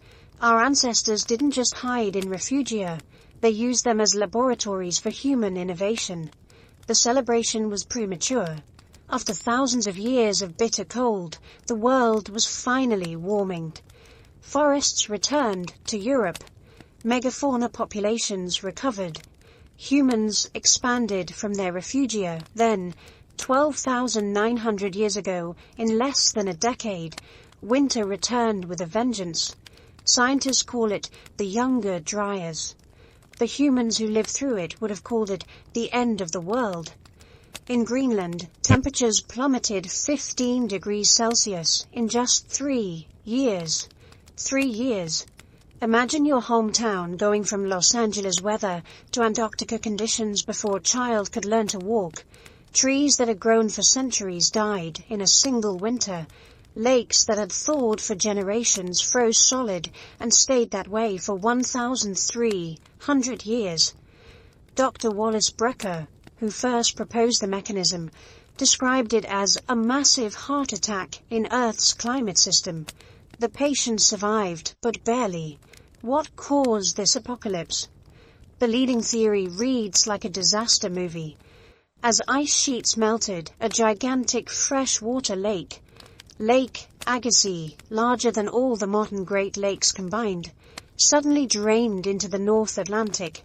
This freshwater tsunami shut down ocean currents that brought warm water north. The global climate system crashed like a computer hitting a fatal error. For humans who had just begun to taste prosperity, the Younger Dryas was catastrophic. In North America, the Clovis culture, those master mammoth hunters with their beautiful spear points, vanished from the archaeological record, not declined, not evolved, vanished. Dr. Vance Haynes, studying Clovis sites, found a stark pattern. Below the black mat, Younger Dryas layer, Clovis artifacts. Above it, nothing. It's like they just disappeared. But here's where the story gets interesting. While North Americans faced extinction, other populations adapted in remarkable ways. In the Levant, modern-day Jordan, Syria, and Israel, something revolutionary happened. Faced with starvation as wild grains became scarce, someone had a desperate idea. What if we plant these seeds ourselves? The Natufian culture, pressed against extinction, invented agriculture. At Abu Huraira in Syria, archaeologist Gordon Hillman found evidence of this transition written in teeth and seeds. Below the Younger Dryas layer, diverse wild plants, healthy teeth. Above it, cultivated rye, worn teeth from grinding grain, the birth of farming. This wasn't a gentle transition. Skeletal evidence shows malnutrition, violence, and population stress. Average height dropped. Teeth showed signs of repetitive strain from grinding grain. But they survived. In Europe, responses varied dramatically. Some populations crashed. Others, like those in Eastern Europe, actually increased. Dr. Isabel Schmidt's 2025 research revealed a massive population shift eastward following herds that adapted to the renewed cold. The Younger Dryas also triggered humanity's first documented migrations. Genetic evidence shows populations moving from Central Asia into America, from Africa into Arabia, from everywhere to anywhere that might offer survival. Most remarkably, this catastrophe sparked innovation. The bow and arrow appeared independently on multiple continents. Pottery emerged in Japan. Food storage techniques advanced dramatically. Faced with extinction, humans didn't just adapt, they revolutionized their entire way of life. When the Younger Dryas ended as abruptly as it began, temperatures rising 10 degrees Celsius in perhaps 50 years, humans emerged, transformed. The descendants of Ice Age hunters have become farmers, potters, and architects. The foundation of civilization had been laid by catastrophe. The Younger Dryas teaches us that climate change isn't gradual, it's punctuated by moments of shocking transformation. Our ancestors survived by becoming something entirely new. Stand in any natural history museum and gaze up at the skeleton of a mammoth. Look at those massive tusks, that enormous skull. Now imagine this. In just 2,000 years, these giants vanished from Earth, along with giant ground sloths, saber-toothed cats, dire wolves, and dozens of other megafauna. The question that has haunted scientists for decades is simple. Who killed them? The answer is anything but. Professor Paul Martin fired the first shot in this scientific war with his blitzkrieg hypothesis. Humans arrived, megafauna died. Case closed. It's like following a trail of blood, he argued. Wherever humans showed up, extinctions followed within centuries. The evidence seemed damning. In Australia, megafauna disappeared 46,000 years ago, right after humans arrived. In the Americas, the extinction pulse hit 13,000 years ago, suspiciously close to human colonization. In Madagascar, it happened just 2,000 years ago, again right after human arrival. But Dr. Russell Graham saw it differently. Look at the climate data, he insisted. The Younger Dryas brought wild temperature swings. The mammoth's favorite plants disappeared. Their habitat fragmented into isolated patches. Humans didn't kill them, climate change did. Then came the twist. In 2021, breakthrough research by Dr. Matt Allentoft analyzed ancient DNA from hundreds of mammoth remains. The results? Both camps were right and wrong. Here's what really happened. Climate change wounded the megafauna, fragmenting their populations into vulnerable pockets. Then humans delivered the killing blow. It wasn't murder or natural death. It was assisted extinction. The evidence is written in bones. At Predmosty in the Czech Republic, archaeologists found a site with over 1,000 mammoths, but these weren't random kills. Analysis showed selective hunting, mostly young males, the same pattern modern elephants face from ivory poachers. Humans weren't desperately hunting anything they could catch. They were selective, strategic, and devastating. But mammoths were just the beginning. Giant ground sloths, weighing as much as elephants, vanished from the Americas. In one cave in Brazil, researchers found sloth bones with cut marks dated to 12,600 years ago, some of the last of their kind, butchered by human hands. The saber-toothed cat story is even more poignant. These apex predators had survived dozens of ice ages, but isotope analysis of their bones shows their final centuries were desperate. Their prey, mammoth calves, bison, horses, were disappearing. In their final years, some saber-tooths were eating each other. Cannibalism born of starvation. Dr. Jacqueline Gill studies ancient dung fungus. Yes, that's a real job, to track megafauna populations. Her work revealed something crucial. Large herbivore populations crashed before the climate changed dramatically. The smoking gun isn't temperature, it's the timing, she explains. Megafauna started declining when humans showed up, not when it got cold. But humans weren't mindless killers. At Kostenki in Russia, archaeologists found mammoth bone houses with storage pits full of frozen meat. These hunters were thinking long-term, preserving resources. The tragedy wasn't greed. It was that megafauna couldn't reproduce fast enough to sustain even careful hunting. The extinction had profound consequences. With megafauna gone, entire ecosystems transformed.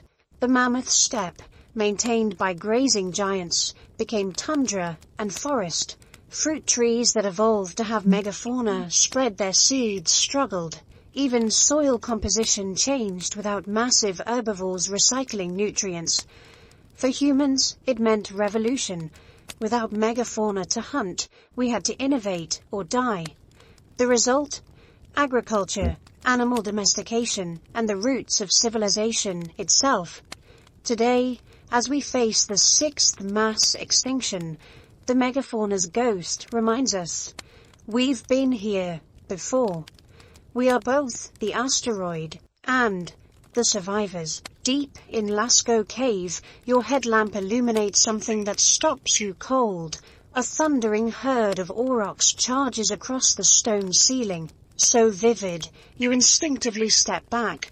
Horses gallop in perfect anatomical detail. A falling bison, pierced by spears, tumbles with its legs splayed in a way only someone who'd seen many kills would know to paint. This isn't decoration. It's a survival manual written in pigment and stone. For decades, archaeologists dismissed cave art as hunting magic or primitive religion. Then Dr. April Nowell made a discovery that changed everything. The animals weren't random, they were seasonal field guides. Look at the deer in Font de Gaume, she explains, pointing to seemingly decorative details. Those aren't artistic flourishes, those are September antlers, the velvet just shed, and the horses. Their coats show specific seasonal patterns, winter fur, summer coats, pregnant mares in spring. The revelation was staggering. These caves weren't churches, they were libraries. At Chauvet Cave, dated to 36,000 years ago, the sophistication is breathtaking. Lions are shown hunting in coordinated groups, behavior that would be crucial to avoid. Rhinos display territorial markings. Bears are depicted in various seasonal states, from winter dormancy to summer aggression. But the real genius lies in the placement. Dr. Jean Klotz, studying Paleolithic caves for decades, noticed patterns. Dangerous predators are painted in hard-to-reach places, requiring effort to see, just like in real life, where avoiding them required vigilance. Prey animals cluster in accessible galleries, organized by season and behavior. The techniques themselves encode information. At Altamira, bison are painted using the cave's natural contours. Bulges become muscles, cracks become fur patterns. To understand the image, you must understand the cave.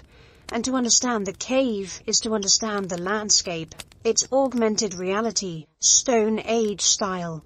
Some images are even more complex. The Sorcerer at Trois Frères shows a human-animal hybrid surrounded by accurate depictions of animal mating behaviors. This wasn't fantasy, it was a teaching tool about animal reproductive cycles, crucial information for predicting herd movements. The abstract symbols haunted researchers for years. Dots, lines, geometric patterns seemed meaningless until Genevieve von Petzinger cracked part of the code. These symbols, replicated across Europe, were consistent markers. Calendar systems, clan signs, direction markers. We're still decoding, but their standardization across thousands of miles suggests information exchange networks were only beginning to understand. Color itself carried meaning. Red ochre, found at every major site, wasn't just available, it was essential. Chemical analysis shows different ochre sources were specifically selected and transported hundreds of miles. The same red that marks important animals in caves is found in burials, on tools, and in living sites. It was the highlighter pen of the Paleolithic. The acoustic dimension adds another layer. At Resonance Cave in Spain, researchers discovered painted animals concentrated in areas with specific acoustic properties. Red dots mark spots where echoes last longest. Were these multimedia presentations combining visual and audio elements? Imagine stories told by firelight, with sound effects provided by the cave itself. Most remarkably, this wasn't regional art, it was a continental system. The same techniques, symbols and seasonal markers appear from Spain to the Urals. Information was flowing across thousands of miles, preserved in pigment. Dr. David Lewis Williams argues we're looking at the world's first information technology. These caves stored and transmitted survival-critical data across generations. A child learning these images gained thousands of years of accumulated knowledge. The art of survival wasn't about beauty. It was about encoding intelligence in a form that could outlast any individual, any generation, any catastrophe. The painting survived the Younger Dryas, the megafauna extinction, and 30,000 years of human history. In our age of digital fragility, perhaps we should ask, will our information last as long as theirs? In Hohlfels Cave, Germany, archaeologist Nicholas Conrad brushed away 43,000 years of dust to reveal something extraordinary. A flute carved from a griffon vulture's wingbone, so perfectly preserved that when researchers created a replica and played it, the notes rang true. A pentatonic scale that wouldn't sound out of place in modern music. But this wasn't humanity's first instrument. It wasn't even close. The Divjabab flute, crafted by Neanderthals 60,000 years ago from a cave bear femur, suggests music predates our species. But it's during the Ice Age that music exploded into something revolutionary, a survival technology disguised as entertainment. Dr. Francesco De Ricco, studying these ancient instruments, made a startling discovery. The bones weren't randomly selected. Swan wing bones, mammoth ivory, cave bear femurs. Each material was chosen for specific acoustic properties. These weren't toys. They were precision instruments. At Isteritz Cave in France, archaeologists found a workshop, a literal Ice Age recording studio, over 20 flutes in various stages of completion, along with the tools to make them. But here's the kicker. They were standardized. The finger holes were placed using mathematical ratios that produce consistent scales. Mass production 35,000 years ago. Why did starving, freezing humans invest precious time crafting flutes? The answer lies in what music does to the human brain. Dr. Danielle Levitin's research shows that music activates more regions of the brain simultaneously than any other activity. It synchronizes groups, enhances memory, and triggers endorphin release. For Ice Age humans, music wasn't entertainment, it was social glue, memory aid, and antidepressant rolled into one. The archaeological evidence supports this. Musical instruments cluster at aggregation sites, places where multiple bands gathered. At Dolny Vestanice, where mammoth hunters assembled annually, researchers found not just flutes, but drums made from mammoth skulls, rattles from shells, and what appears to be a xylophone made from cave bear bones. But music was more than social lubricant. Dr. Stephen Mithen argues it was proto-language, encoding information in memorable patterns. Consider the challenge. How do you pass down critical survival information without writing? You sing it. Ethnographic studies of modern hunter-gatherers reveal song maps, musical journeys that encode navigation information. A melody might represent a river. Rhythm changes, indicating rapids or safe crossings. The Aboriginal Australian songlines preserve navigation routes tens of thousands of years old. Ice Age Europeans likely had similar systems. The instruments themselves tell stories. Bone flutes required months of preparation. First, selecting the right bone. Swan radius bones were preferred for their natural acoustic chambers. Then, careful extraction without damaging the bone.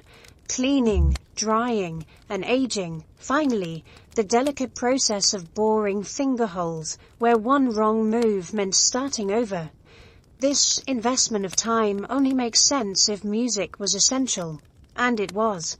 At Gysen Klosterler Cave, musical instruments are found in the same layers as the earliest figurative art and symbolic ornaments. Music, art, and symbolism emerged together, the package deal of behavioral modernity. The rhythms themselves may be preserved in the art. Dr. Rupert Till studied the acoustic properties of painted caves and found something remarkable. Handprints and dots in caves often correspond to acoustic sweet spots. With these rhythm notations, sheet music on stone. Most intriguingly, the musical traditions show regional variations. German flutes differ from French ones in subtle but consistent ways. Like dialects in language, musical traditions developed regional flavors while maintaining underlying unity. This suggests music served as both unifier and identifier, marking your group while allowing communication with others. The bone flutes also reveal trade networks. At Hohlefels, one flute is made from a vulture species that didn't live locally. Someone carried that bone hundreds of miles, suggesting traveling musicians or traded instruments. In the flickering firelight of an Ice Age night, music would have transformed mere survival into something worth surviving for. It turned collections of individuals into communities, random sounds into shared meaning, and brutal existence into human experience. When we play these ancient flutes today, we're not just hearing notes, we're hearing the birth of human culture itself, preserved in bone and breath, across 40,000 years of silence. In Hohlefels Cave, Germany, archaeologist Nicholas Conrad brushed away 43,000 years of dust to reveal something extraordinary, a flute carved from a griffon vulture's wing bone, so perfectly preserved that when researchers created a replica and played it, the notes rang true. A pentatonic scale that wouldn't sound out of place in modern music. But this wasn't humanity's first instrument. It wasn't even close. The Divjibabe flute, crafted by Neanderthals 60,000 years ago from a cave bear femur, suggests music predates our species, but it's during the Ice Age that music exploded into something revolutionary, a survival technology disguised as entertainment. Dr. Francesco Derrico, studying these ancient instruments, made a startling discovery. The bones weren't randomly selected. Swan wing bones, mammoth ivory, cave bear femurs. Each material was chosen for specific acoustic properties. These weren't toys. They were precision instruments. At Estuart's Cave in France, archaeologists found a workshop, a literal Ice Age recording studio, over 20 flutes in various stages of completion, along with the tools to make them. But here's the kicker. They were standardized. The finger holes were placed using mathematical ratios that produced consistent scales. Mass production, 35,000 years ago. Why did starving, freezing humans invest precious time crafting flutes? The answer lies in what music does to the human brain. Dr. Daniel Levitin's research shows that music activates more regions of the brain simultaneously than any other activity. It synchronizes groups, enhances memory, and triggers endorphin release. For Ice Age humans, music wasn't entertainment. It was social glue, memory aid, and antidepressant rolled into one. The archaeological evidence supports this. Musical instruments cluster at aggregation sites, places where multiple bands gathered. At Dolny Vistonicu, where mammoth hunters assembled annually, researchers found not just flutes, but drums made from mammoth skulls, rattles from shells, and what appears to be a xylophone made from cave bear bones. But music was more than social lubricant. Dr. Stephen Mythen argues it was proto-language, encoding information in memorable patterns. Consider the challenge. How do you pass down critical survival information without writing? You sing it. Ethnographic studies of modern hunter-gatherers reveal song maps, musical journeys that encode navigation information. A melody might represent a river, rhythm changes indicating rapids or safe crossings. The Aboriginal Australian song lines preserve navigation routes tens of thousands of years old. Ice Age Europeans likely had similar systems. The instruments themselves tell stories. Bone flutes required months of preparation. First, selecting the right bone. Swan radius bones were preferred for their natural acoustic chambers. Then, careful extraction without damaging the bone. Cleaning, drying, and aging. Finally, the delicate process of boring finger holes, where one wrong move meant starting over. This investment of time only makes sense if music was essential. And it was. At Geisenklasteler Cave, musical instruments are found in the same layers as the earliest figurative art and symbolic ornaments. Music, art, and symbolism emerged together. The package deal of behavioral modernity. The rhythms themselves may be preserved in the art. Dr. Rupert Till studied the acoustic properties of painted caves and found something remarkable. Handprints and dots in caves often correspond to acoustic sweet spots. Were these rhythm notations? Sheet music on stone. Most intriguingly, the musical traditions show regional variations. German flutes differ from French ones in subtle but consistent ways. Like dialects in language, musical traditions developed regional flavors while maintaining underlying unity. This suggests music served as both unifier and identifier, marking your group while allowing communication with others. The bone flutes also reveal trade networks. At Hohlefels, one flute is made from a vulture species that didn't live locally. Someone carried that bone hundreds of miles, suggesting traveling musicians or traded instruments. In the flickering firelight of an Ice Age night, music would have transformed mere survival into something worth surviving for. It turned collections of individuals into communities, random sounds into shared meaning, and brutal existence into human experience. When we play these ancient flutes today, we're not just hearing notes. We're hearing the birth of human culture itself, preserved in bone and breath across 40,000 years of silence. Dr. Amanda Henry spreads the data across her desk. 2 sets of ancient teeth, 2 different stories. The first set, 40,000-year-old hunter-gatherer teeth, worn but cavity-free, telling tales of a diet that would make modern nutritionists weep with envy. The second set, 10,000-year-old agricultural teeth, riddled with cavities showing signs of malnutrition. Progress, it seems, came with a price. We think of evolution as improvement, Henry explains, examining isotope data from prehistoric bones. But the Ice Age body was a Ferrari. We've turned it into a minivan. Practical, but not what it was designed to be. The numbers are stark. Hunter-gatherers experience cavities in only 1 to 5% of their teeth. Post-agricultural populations, 10 to 85%. Ice Age humans stood taller, men averaging 5 feet 10 inches, women 5 feet 5 inches. After agriculture, men dropped to 1 foot 7 inches, women to 5 feet 2 inches. It took humanity 10,000 years to regain our Ice Age height, but physical changes were just the beginning. Dr. Herman Ponce's research on metabolism reveals something shocking. Despite their active lifestyle, hunter-gatherers burned roughly the same calories as sedentary office workers today. Their bodies had achieved perfect efficiency, extracting maximum energy from minimum input. The Ice Age body was calibrated for scarcity, Ponce notes. Now we've surrounded it with abundance, it's like putting rocket fuel in a Prius. The psychological changes run deeper. Dr. Sebastian Junger, studying modern hunter-gatherer societies, identified what we've lost. Constant physical contact, sleeping in groups, everyone knowing everyone. The Ice Age band was a 24/7 support group.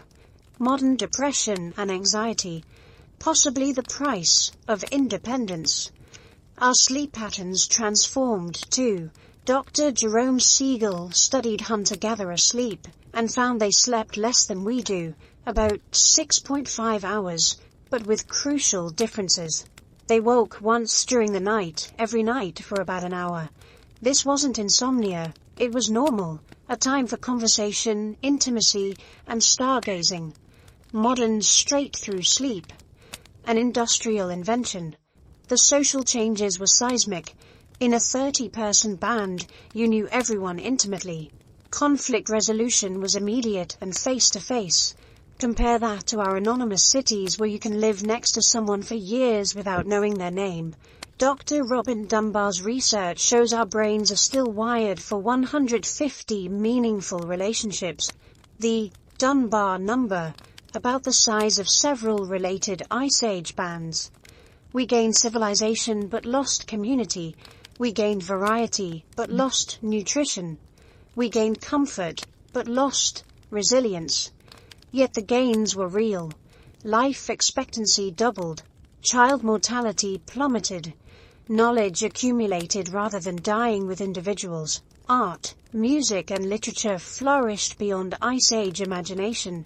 We traded quality for quantity, and the species thrived. Dr. Daniel Lieberman calls modern humans mismatched. Stone Age bodies in a Space Age world. Our cravings for fat and sugar, perfectly adaptive when such foods were rare, now kill us in abundance. Our stress response, designed for short-term physical threats, destroys our health when triggered by traffic jams and work deadlines. But we've also gained something profound. Choice. Ice Age humans were shaped entirely by environment. We can shape ourselves. Modern medicine compensates for agricultural nutrition deficits. Exercise mimics hunter-gatherer activity. Meditation replaces fireside contemplation. Most intriguingly, we're rediscovering Ice Age wisdom. Paleo diets, intermittent fasting, barefoot running, co-sleeping with children. All attempts to reconcile our ancient bodies with modern life. Community gardens recreate gathering. CrossFit mimics hunting's varied movements. Forest bathing satisfies our need for nature. The ultimate irony, in trying to escape the harshness of Ice Age life, we've created new challenges our ancestors never faced. Obesity, diabetes, depression, isolation, diseases of abundance and comfort. As we face climate change, resource depletion, and social fragmentation, perhaps the Ice Age's greatest gift isn't what we gained or lost, but what we learned. Humans are infinitely adaptable. We survived the ice. We'll survive the heat. The question isn't whether we'll adapt, but what we'll become in the process. The skeleton tells a different story than expected. Buried 28,000 years ago at Sungir in Russia, the young man should have been a testament to Ice Age hardship. Instead, he's covered in mammoth ivory beads, 25,000 of them. Each bead took an hour to make. That's 3 years of labor adorning one person. This wasn't survival. This was wealth beyond imagination. Dr. Randall White has spent decades studying Ice Age burials, and his conclusion is revolutionary. We've been thinking about it all wrong. These weren't desperate people barely clinging to life. They had surplus time, surplus resources, and complex societies. The evidence is overwhelming. At Dolní Věstonice, archaeologists found a triple burial. 3 teenagers laid to rest 31,000 years ago. The central figure, likely suffering from a congenital disease, was sprinkled with red ochre and surrounded by pierced fox teeth and ivory pendants.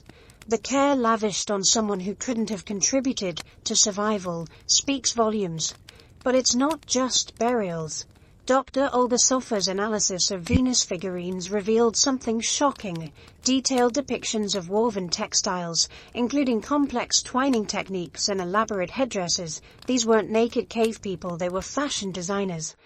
Look at the impressions on fired clay, Sofa explains, showing microscopic images. We see fine weaving, possibly made from plant fibers, different weaves for different purposes. These people had wardrobes. The nutrition data is equally surprising. Isotope analysis from bones across Ice Age Europe shows varied, balanced diets. Yes, they ate mammoth, but also fish, birds, plants, and small game. At Ohalo 2 in Israel, 23,000-year-old grinding stones contain residues from over 140 plant species.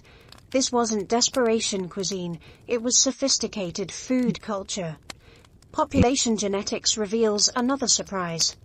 Dr. Eske Willeslev's ancient DNA studies show Ice Age Europeans maintained stable, even growing populations through the last glacial maximum. While specific regions experienced bottlenecks, the overall picture is resilience, not decline. They were like wolves. Willislev notes, other species fled south or went extinct. Humans adapted in place. The technology wasn't primitive, it was perfectly adapted. At Kostenki, archaeologists found needles so fine they could sew waterproof seams. Spear throwers doubled throwing distance. Specialized tools existed for every task. Engraving, boring, scraping, cutting. The toolkit of a Gravettian hunter contained over 100 distinct implement types. Social networks were continental in scope. Shells from the Mediterranean are found in sites thousands of miles inland. Amber from the Baltic reached the Black Sea. This wasn't random wandering, it was organized exchange. Dr. Martin Sikora's genetic research revealed something remarkable. Ice Age humans had lower genetic disorders than agricultural populations. Their small bands and mobility patterns prevented inbreeding while maintaining genetic diversity. Natural selection was harsh, but effective. Art flourished beyond mere decoration. The Malta site in Siberia yielded carved swans so detailed that species identification is possible. Musical instruments show standardized manufacturing. Cave paintings demonstrate perspective, movement, and narrative composition that wouldn't be rediscovered until the Renaissance. Even child rearing was advanced. At Krems-Wachtberg, a burial of premature twins shows they were kept alive for weeks after birth, in Ice Age conditions without modern medicine. The investment in non-viable infants reveals surplus resources and profound humanity. Dr. Eric Trinkhaus, studying Neanderthal and early modern human remains, found numerous individuals with healed injuries that would have required extensive care. These weren't societies where the weak were abandoned. They were communities where everyone mattered. The distribution of artifacts tells its own story. Personal ornaments aren't concentrated in a few rich burials. They're widespread. Tools show individual styles and makers' marks.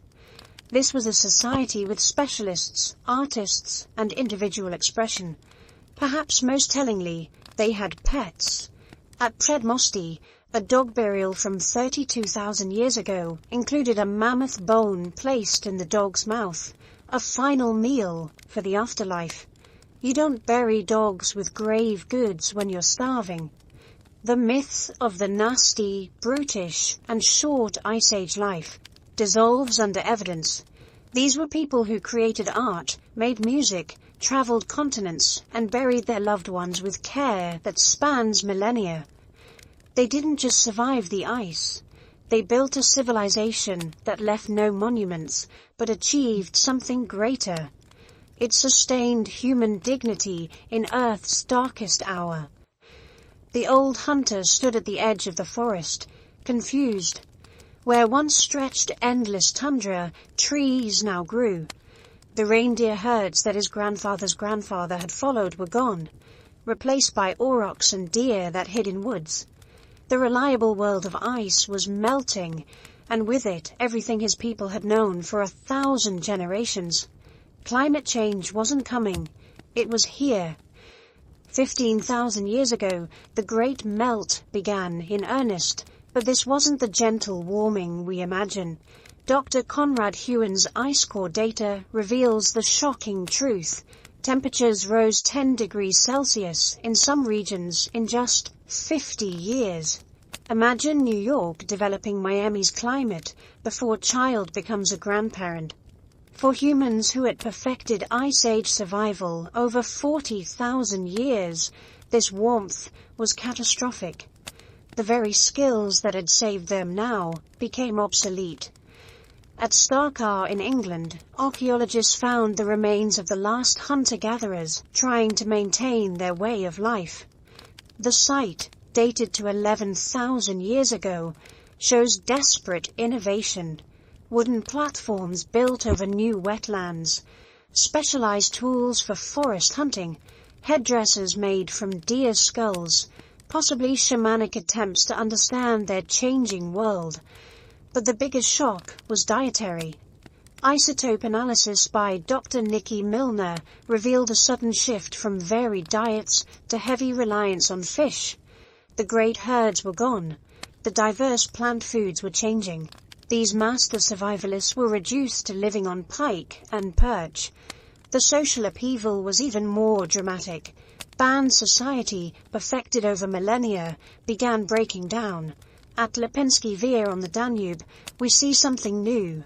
Permanent settlements, houses with foundations, cemeteries with hierarchical burials. The egalitarian world of the Ice Age was stratifying. Dr. Brian Hayden calls it the original affluent society's end. Hunter-gatherers had worked perhaps 20 hours a week. Early farmers worked 40 to 60 hours. Health declined, violence increased, but population exploded. Why did they do it? Why trade health and freedom for backbreaking agricultural labor? The answer lies in demographic trap theory. As climate warmed, populations grew. Territories that once supported a band now held 3. The old solution, fission and movement, no longer worked. Every territory was occupied. For the first time in human history, there was nowhere else to go. At Göbekli Tepe in Turkey, we see humanity's response to this crisis. Massive stone circles carved with dying Ice Age animals, built by hunter-gatherers 11,500 years ago. Dr. Klaus Schmidt, who excavated the site, called it the last stand of the hunter-gatherers. These weren't temples to gods. They were monuments to a dying way of life. The transition wasn't voluntary. Genetic evidence shows most European hunter-gatherers didn't become farmers. They were replaced by them. When agricultural populations arrived from the Near East 8,000 years ago, hunter-gatherer DNA largely vanished within centuries. The children of the ice were overwhelmed by the children of grain. But fragments of Ice Age wisdom persisted. In Scandinavia, the peated-ware culture maintained hunting and gathering alongside farmers for 1,000 years. They traded seal oil for grain, amber for pottery. Two worlds coexisting until farming's demographic advantage inevitably won.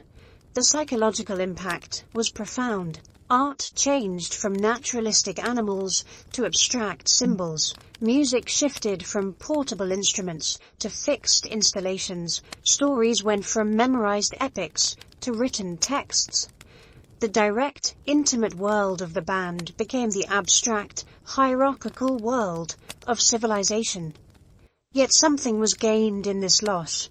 Writing preserved knowledge, agriculture supported specialists, cities enabled innovation. The warmth that ended the Ice Age way of life also enabled everything we call civilization. As we face our own climate crisis, the lesson is clear. Adaptation isn't optional. The Ice Age hunters' descendants didn't choose agriculture. It chose them. They could no more return to hunting and gathering than we can return to agriculture. Forward is the only direction. But perhaps we can learn from both worlds. The Ice Age taught us cooperation, resilience, and sustainability. The Warm Age taught us innovation, accumulation, and growth. Our challenge is synthesis, combining Ice Age wisdom with modern capability. The ice melted, and with it, a world. But from that meltwater grew everything we are.